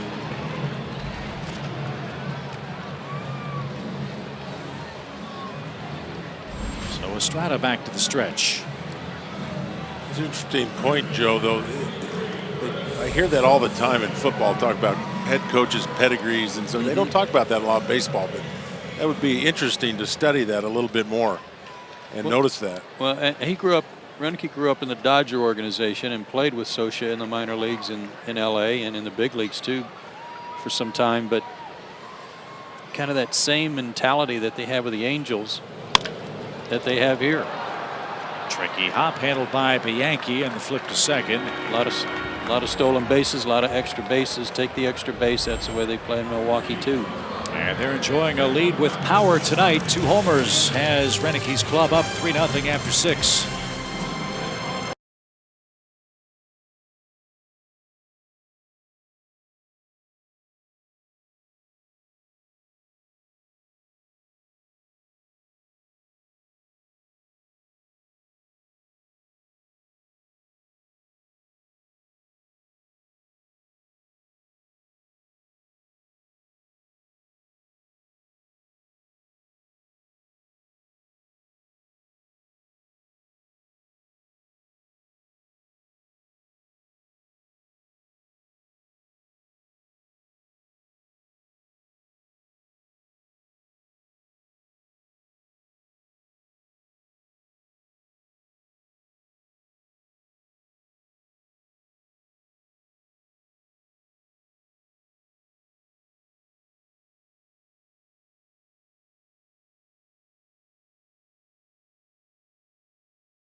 Report card, no A's.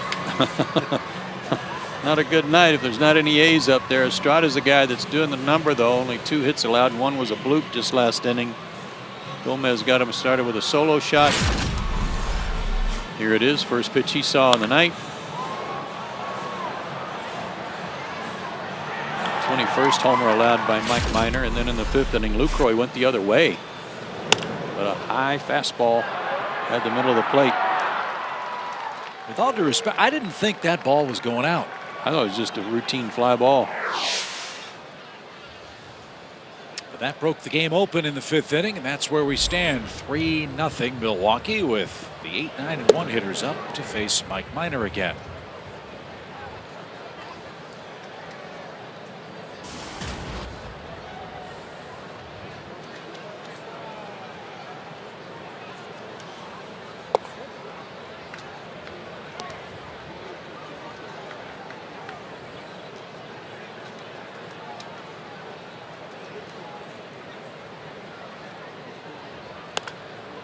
Another shot to right, another chance for Schaefer. Jordan's been busy out there tonight. And he makes the play for out number 1. There's been a lot of pitches barreled up tonight off Mike. When you buy Braves 2014 season tickets, you'll secure rights for the entire postseason this year, including the NLCS and the World Series. To get your 2014 season tickets, call 404-577-9100. Ask for Beth Marshall or visit Braves.com/season tickets.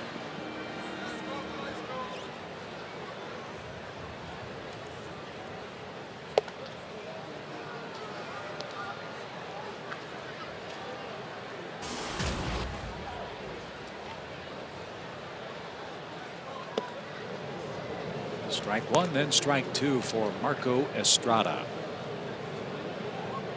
He's trying to win his 7th game this year, coming off a no decision last time against the Cubs. He's been good on the road. He's been good after the stint on the disabled list, and he's been good tonight at Turner Field.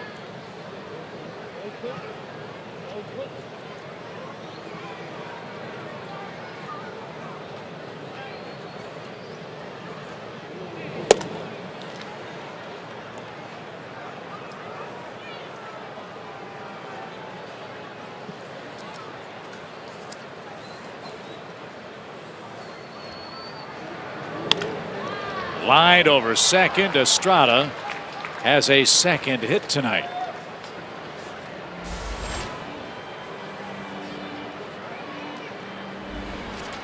I'm going to guess, coming in with 5 hits on the year, that this is his first multi-hit game of the year.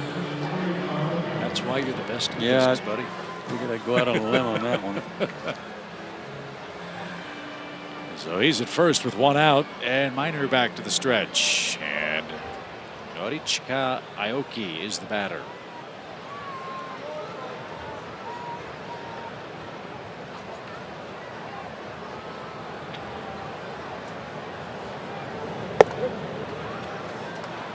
Based on what Aoki's done tonight, if I were Joey Turdoslavich and they're going to play behind the pitcher defensively at first base, I'd still be near the bag the way Aoki's pulled the ball. And he pulls it again. This one playable, though, for Schaefer.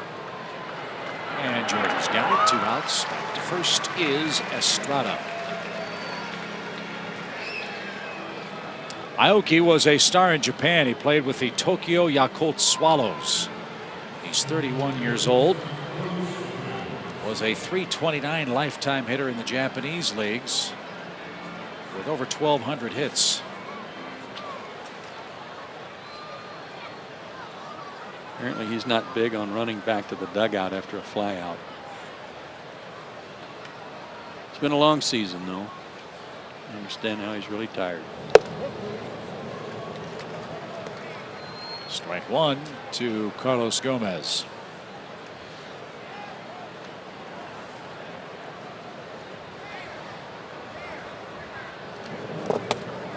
Oh, that had to get Gaddis on the backswing.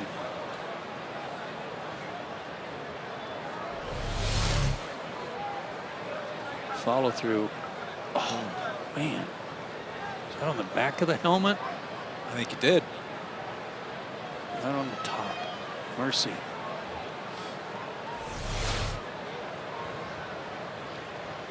Thankfully missed that little gap in there.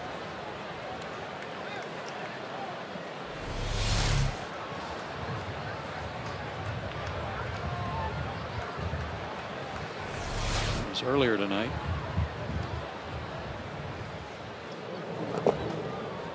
Good stop by Evan.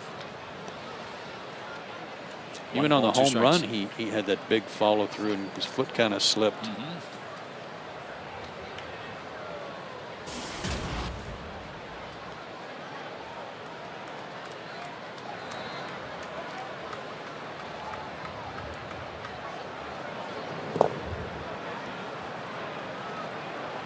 No swing, 2-2. Some guys, Dale, with their grip on the bat, you know, they've got the bat really up in their out in their fingers, and some guys have it set deep in their right hand. Look how deep he sets the bat in his right hand and how strong the grip is with his hand almost turned around to the front. Unorthodox for sure. And he swung so hard he lost the batting helmet, and he's thinking about snapping the bat too. He's homered, but he struck out swinging in his other 3 at-bats, and he kicks the helmet away in frustration. But Milwaukee leads 3-0 as we head to the 7th inning stretch.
Justice gets a hit with 1 out here in the 12th inning.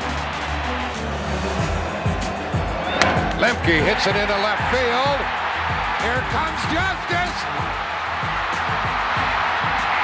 Save! And Atlanta wins it.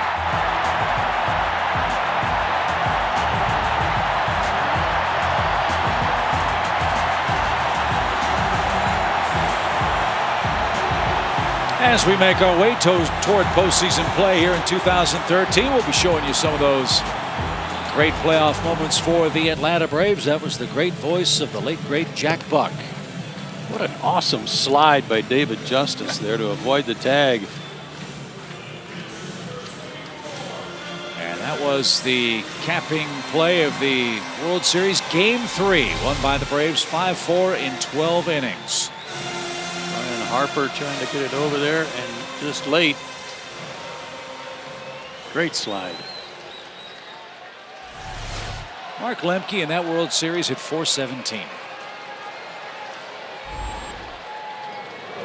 Many reasons why as Gaddis drives one toward left. And Davis on the warning track will make the play for out number 1. Had great work in the '91 World Series, the worst to first season.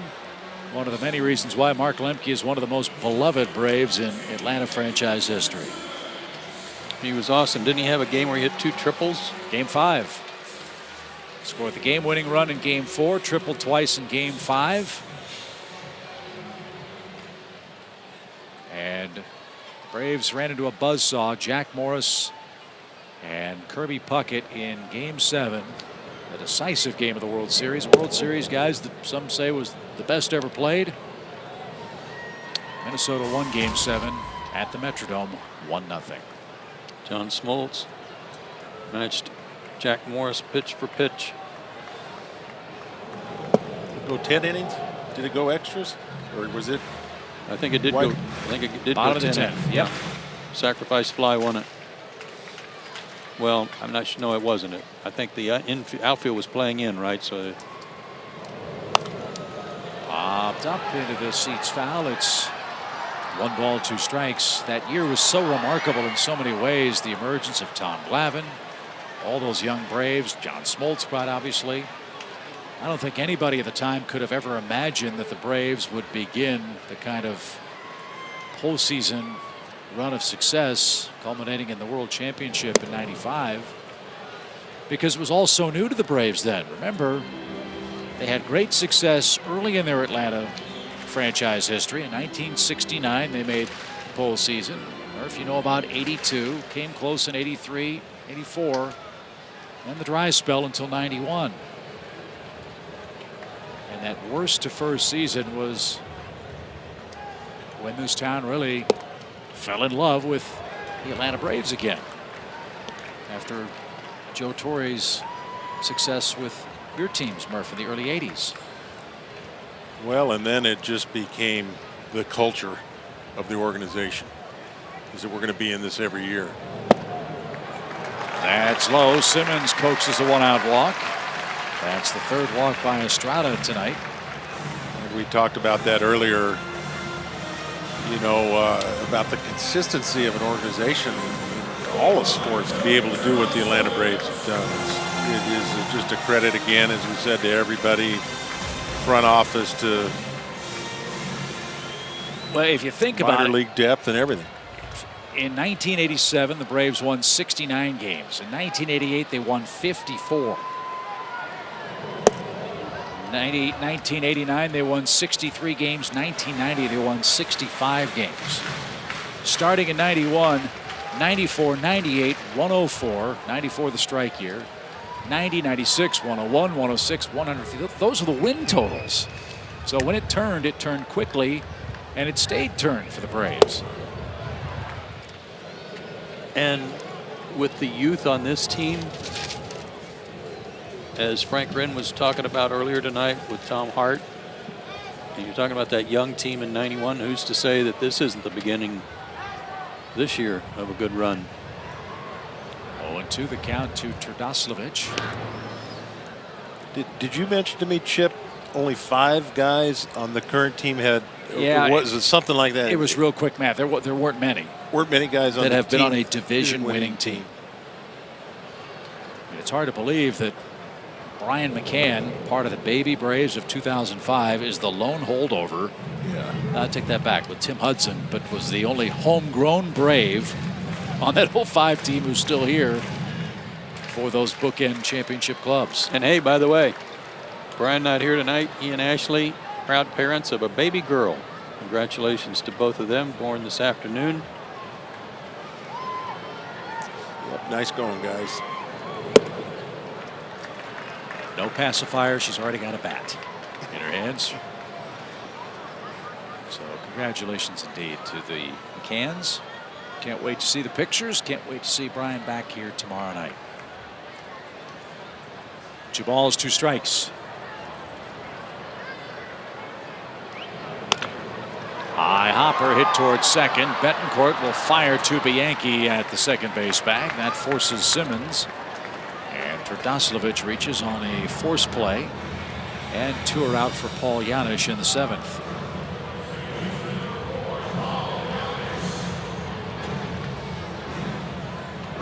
Paul's 0 for 2.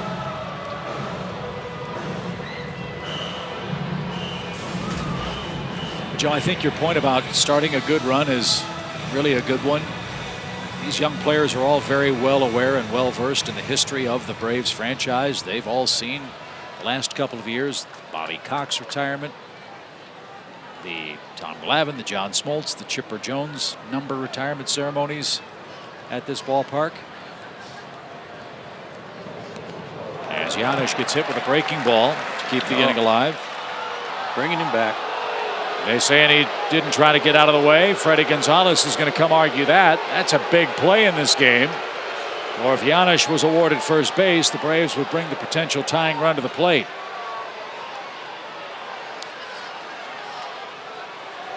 Angel Hernandez made the call. I think it was the right call, too. We had a better angle than Freddie had. But watch his front leg, Paul.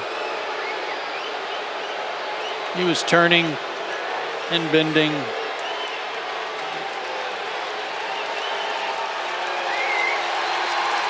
Yeah, but I don't know.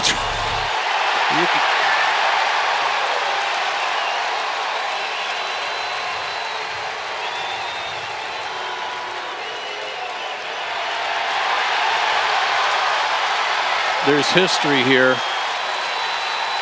Doesn't everybody have some history with Angel? Yes, they do. He's from that C.B. Buckner School of Umpiring.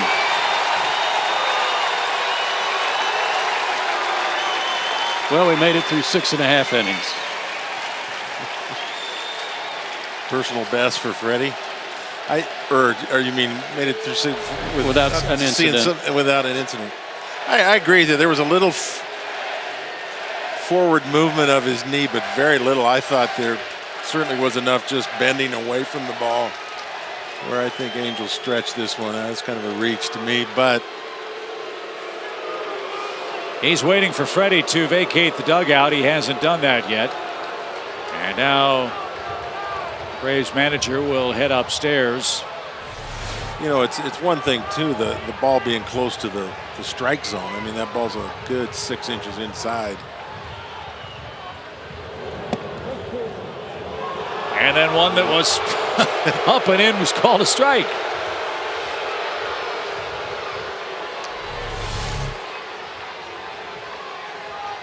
Change up. Did clip the zone.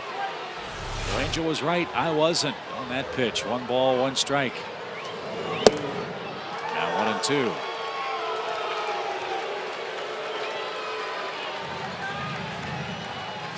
You do have to attempt to get out of the way. It's the umpire's judgment. He ruled that Janis stuck the leg out. Appeared he did. And now Paul has to battle with 2 outs. And takes high. 2-2. Obviously, if Janis had been awarded first base, the Braves would have brought the potential tying run to the plate. That's still possible. With Elliott Johnson waiting on deck.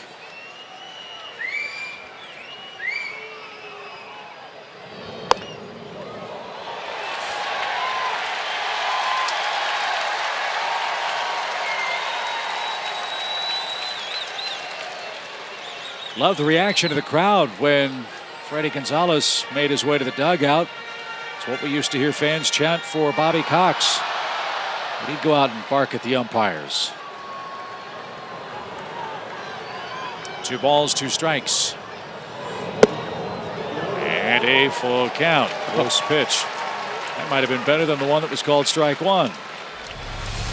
Well, Hawkeye Janis here.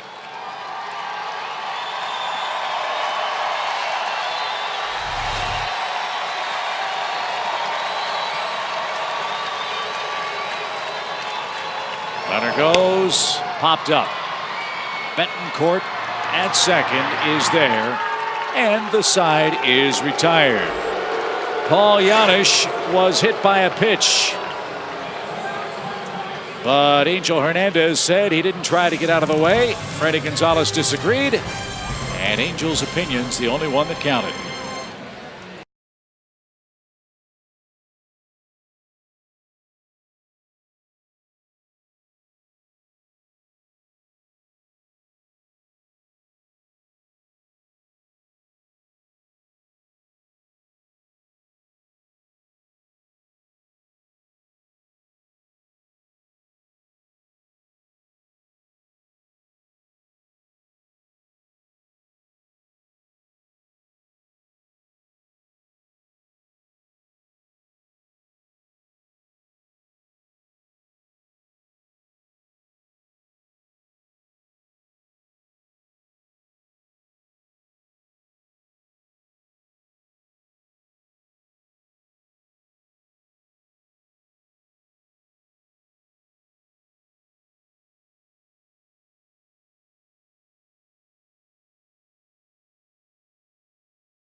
top of the 8th inning. Lucroy, Ramirez, and Chris Davis are scheduled for the Brew Crew.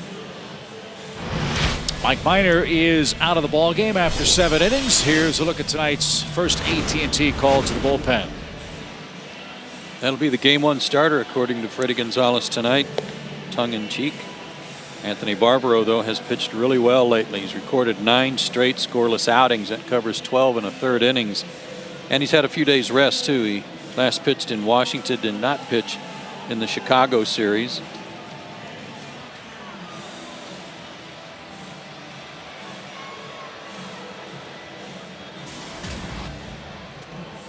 Barbaro the only change for Atlanta. The pitcher spot is due first in the bottom of this inning. So let's hope Anthony has an easy time of it.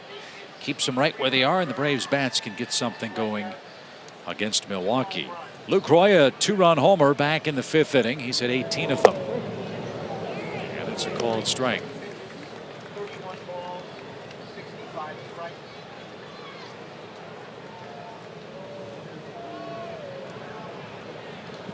A season high in homers for Lucroy with 18.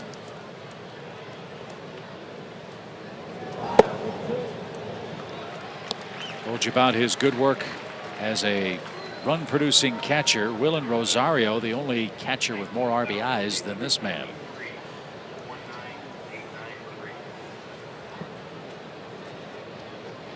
Rosario with the Rockies. 0-2 to Lucroy. And a tapper toward third. Oh, nice pick. And a good throw to first. All or nothing play for Chris Johnson. The ball found the mitt, and Lucroy's retired for the first out. Some good hands here. Yeah, and you got to trust your first instinct to come get that ball.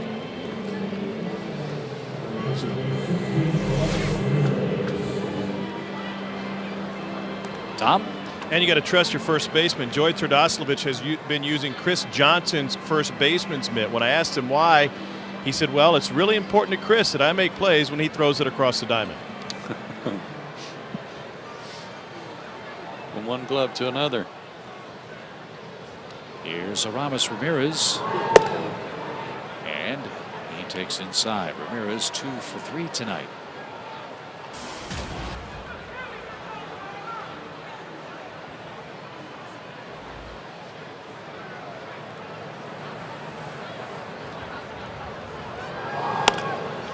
Driven out of play, foul. There's a time when Aramis Ramirez was going to be the next big thing as the Pittsburgh Pirates third baseman. He played well for Pittsburgh, but never really blossomed there. He had one great year in 2001, hit 34 homers. Then his average dipped to 234. And then he made his way to the Cubs. And Ramirez will make his way around the bases with a solo homer here in the 8th. He has always been able to do that.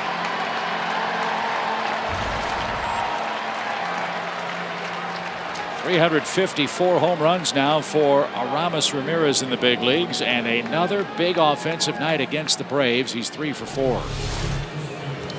He's missed quite a few games this year, but he doesn't miss them against the Braves. He gets healthy in more ways than one, not only physically, but that batting average and slugging percentage. It's pretty healthy when he sees Braves pitching. Another hanger. In fact, in 2003, the Cubs were here in Atlanta when Jim Hendry, then the Cubs general manager, got Aramis Ramirez and Kenny Lofton from the Pirates for Jose Hernandez, Matt Bruback, and infielder Bobby Hill. That helped propel the Cubs to the National League Championship Series. Ground ball up the middle by Davis. Little snow cone action for Simmons, but he gets his man. 2 out. And while with Chicago, Ramirez hit 25 or more homers every single full season he played as a Cub. And he's gone deep tonight. 3 homers for Milwaukee.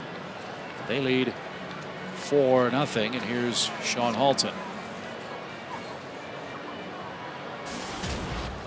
Just the 3rd home run allowed by Barbaro in 70+ innings.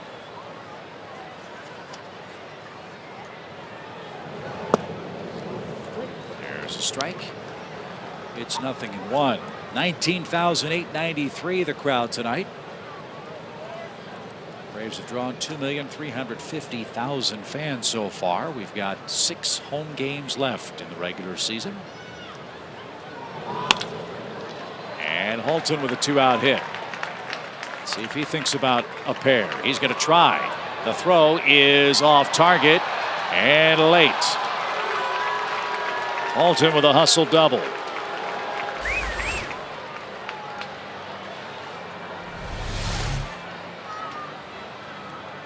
Justin came up throwing,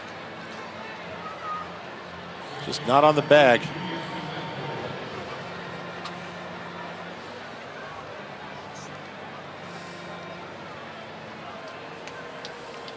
A rough but effective slide there by Holton.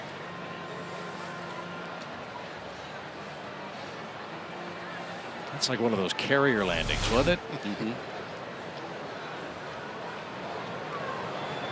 Here's Betancourt.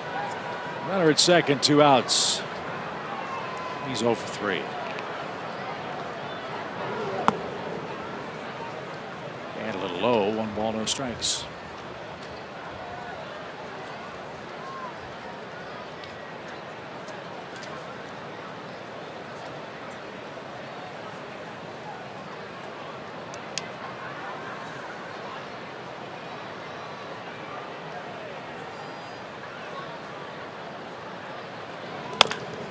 Up the middle, Simmons keeps it on the infield. Halton's going to try, and the throw hits the back of the mound and bounces over Gaddis's head. Throw to the plate, that gets away from Evan. It's 5-0.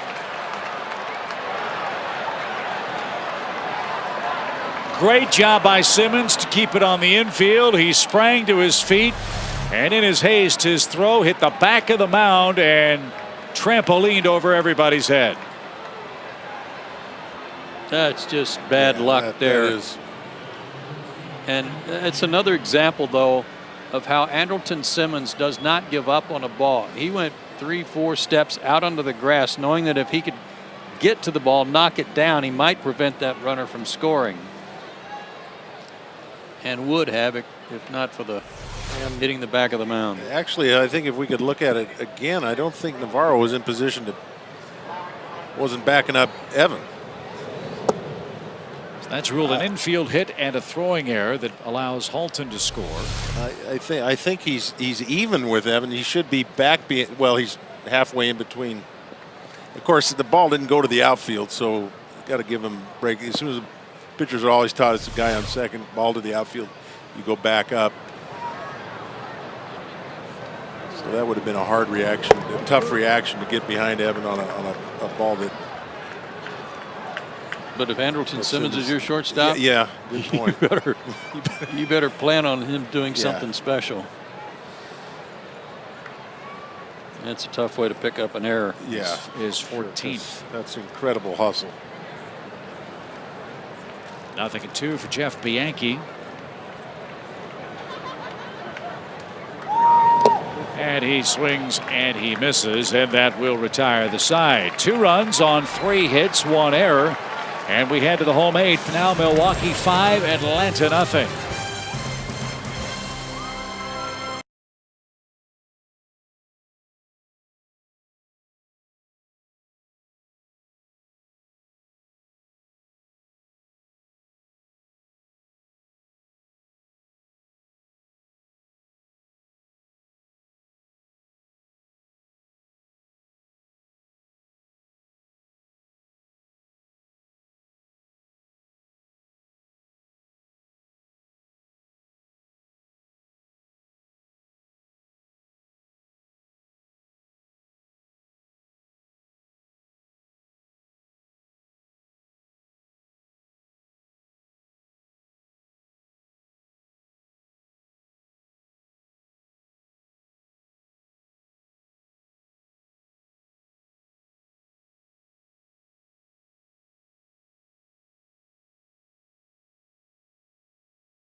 aggressively taken down by Ron Renicky as he held the Braves to only 2 hits tonight.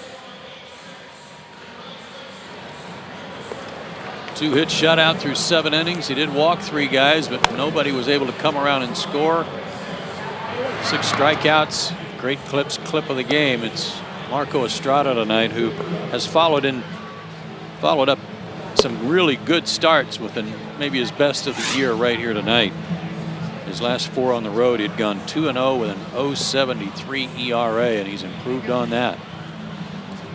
So he'll give way to Rob Wooten, who's out of Goldsboro, North Carolina, 13th round pick by the Brewers in 2008. His minor league career interrupted by Tommy John surgery in 2010. And he might be a guy that they think about for the 9th inning. Remember, they traded John Axford to the St. Louis Cardinals. He's now in the Redbirds bullpen. Axford had been a Milwaukee closer, and they've had a lot of them. Elliot Johnson will be the first Braves hitter in the 8th inning. He pinch hits for Anthony Favaro. Wooten had 20 saves at Nashville and a 2.94 ERA. Jim Henderson's their closer now. He's got 26 saves. Burke Badenhop's got a save as well. They had K-Rod and they had Axford too. They're gone as Elliot Johnson hits a bolt foul and out of play to the right. Scooter Gannett's at second base, by the way. Betancourt will move from second to first for Milwaukee. Wooten had been pitching pretty well for the big club after he got called up, but he got lit up his last time out against the Cardinals. It just caused his ERA to skyrocket. Little flare's going to drop for Elliot Johnson. There's a start in the 8th. And that'll bring up Jason Hayward.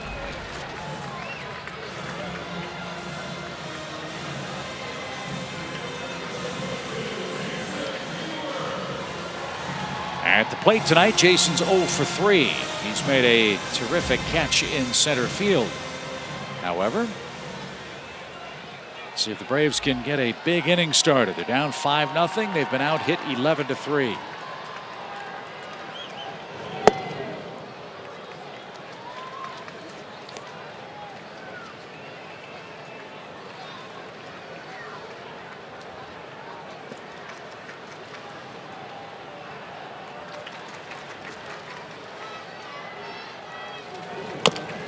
High hopper toward Gannett at second. He'll flip to second in time.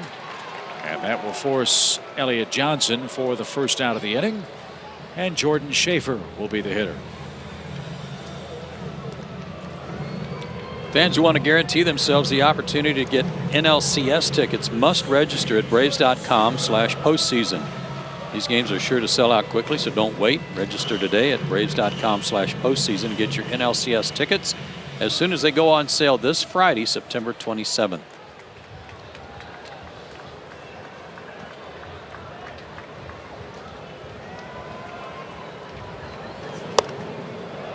Right off the knuckles of Jordan Schaefer. Foul. It's strike 1.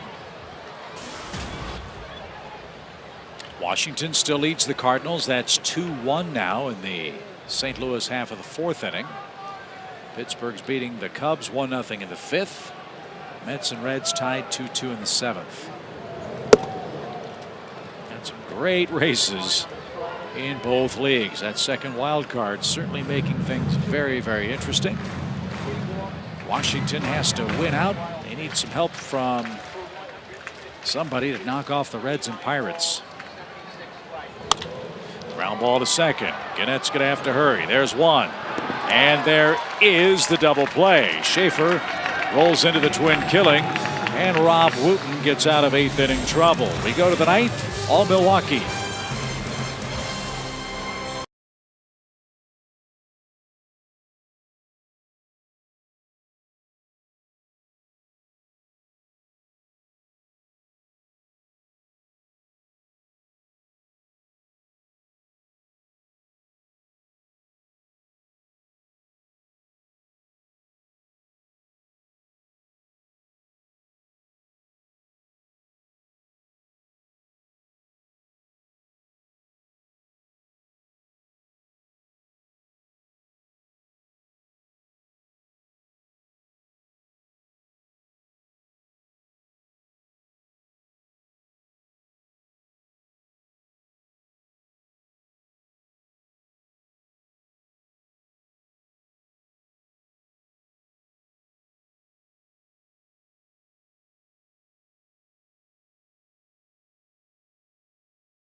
in part by the Georgia Lottery, by the Home Depot, and by Toyota.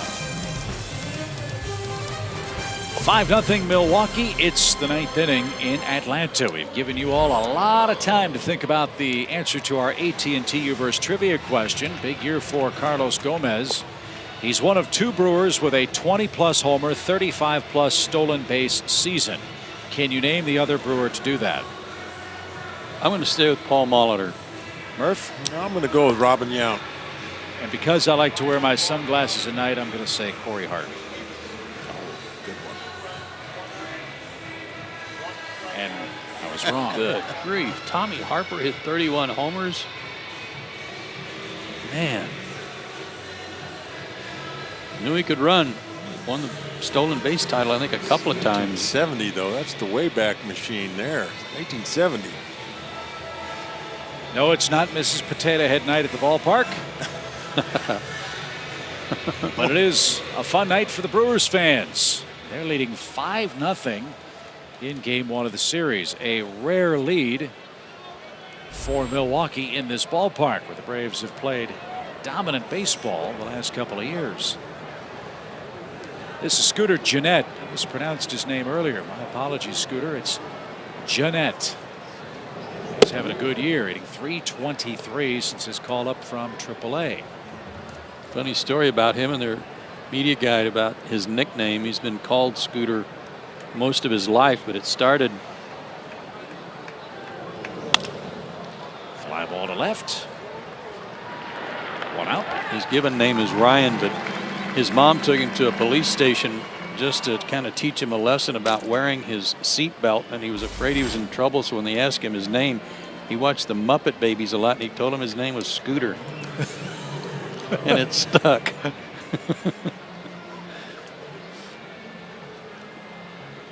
Well, he has the 2nd best batting average in the National League since August 5th.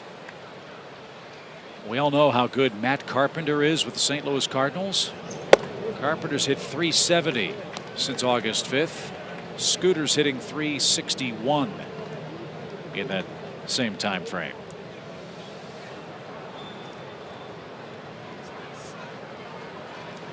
Here's Aoki.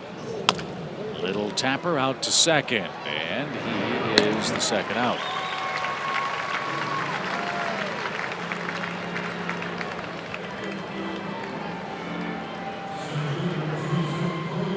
Cameron Lowe's got him 2 up, 2 down, and here's Gomez. He'll try to avoid contact, and by that I mean he'll try not to hit Evan Gattis with the bat. He's already done that a time or 2 tonight. When he's hit the ball, it's gone a long way. He might need a tighter helmet. Well, I'm thinking if your helmet comes off when you swing and miss, you may be moving your head a little bit too much. That means your eyes are coming off. Just don't see that too often. He makes contact, his helmet stays on, so that means he's keeping his head still. He had no idea where that ball went. No. I mean, I like his swing. He's aggressive, but is a little wild. Gotta nail that head down. 3 pitches, and he's down on strikes for the 4th time.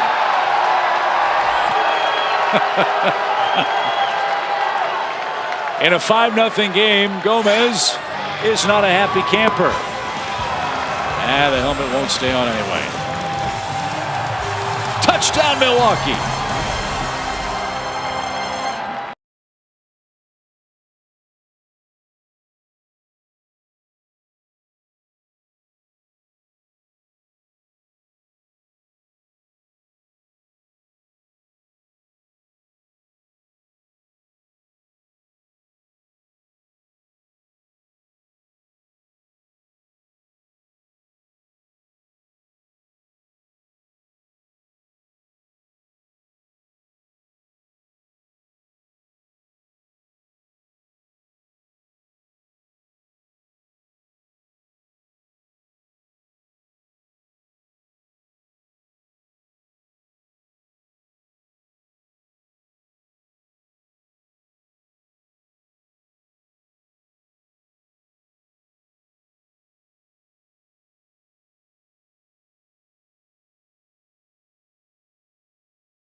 Here with the division already clinched, chance for Freddie Freeman to give him an evening off. He's had a sizzling September, and he set the tone in the very first inning in Chicago yesterday. His blast at Wrigley, our Moe's Southwest Grill home wrecker home run. Murph, this was unbelievable. There was a 15-mile-an-hour wind blowing straight in from right field, and he hit it out onto Sheffield Street. Wow. I told Joe at the time, my 7 years with the Cubs, when the wind blew in, you almost never saw a ball go completely out of the ballpark in right field. And had the wind not been blowing in, it might have taken out a window in one of the condos across the street. Well, that's a bullet. People used to ask me how I liked hitting in Wrigley. I said I loved the wind blowing out, wind blowing in. It was impossible to get it. And people wouldn't think it would be that dramatic, but it really is. Very dramatic. Never seen a ball hit that hard into a wind like that. So, night off for Freddie tonight. See if he gets a chance to hit in the bottom of the ninth inning. Braves need 5 to tie, 6 to win, and they'll have to do that against Michael Blazek, who's pitching in his 17th game this year at the big league level. He came over from the Cardinals for John Axford. He's got a good arm, but as you can see, also a lot of walks mixed in there.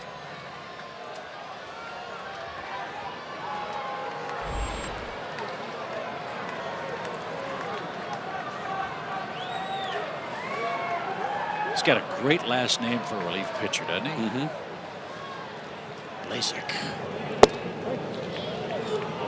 He's got an arm to match the name. That was a 95-mile-an-hour sinker. Strike one.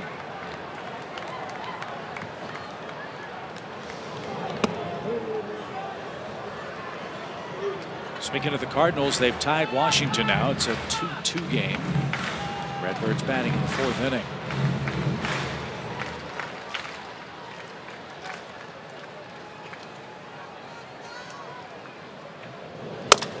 Broken bat, Betancourt at first, and he'll take it himself for out number 1. After our game tonight, as always, we'll have Braves Live. It's presented by AT&T. Freddie Gonzalez was ejected from tonight's ball game. He'll talk about the play with Paul Janisch in the 7th inning. Janisch was apparently hit by a pitch, but moved the knee in front of the baseball. Angel Hernandez did not allow him to take first base, what would have brought the tying run to the plate. But only 3 Atlanta hits tonight against Marco Estrada. The Brewers have hit 3 home runs in game 1 of the series. Mike Minor allowed 2 of them over his 7 innings. 8 hits, 3 runs. Anthony Favaro, 2 runs in his inning. Cameron Lowe, a scoreless top of the 9th. Chris Johnson swings late. Jeanette at second. Peg at first, and the Braves are down to their final out.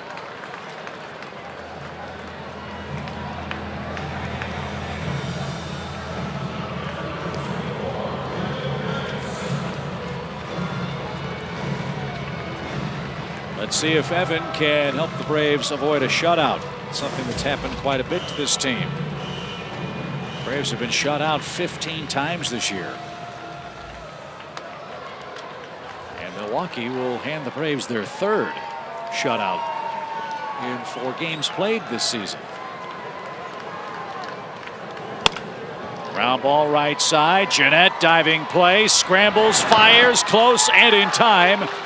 And the Milwaukee Brewers have beaten the Braves by a final score of 5-0 tonight. Marco Estrada is the winner. Mike Minor is the loser. And Gomez got it started with a first pitch, first inning home run. And that's all the offense Milwaukee needed tonight. The Braves start their final homestand of the season in the loss column. 5-0 your final. Back to talk about it after this.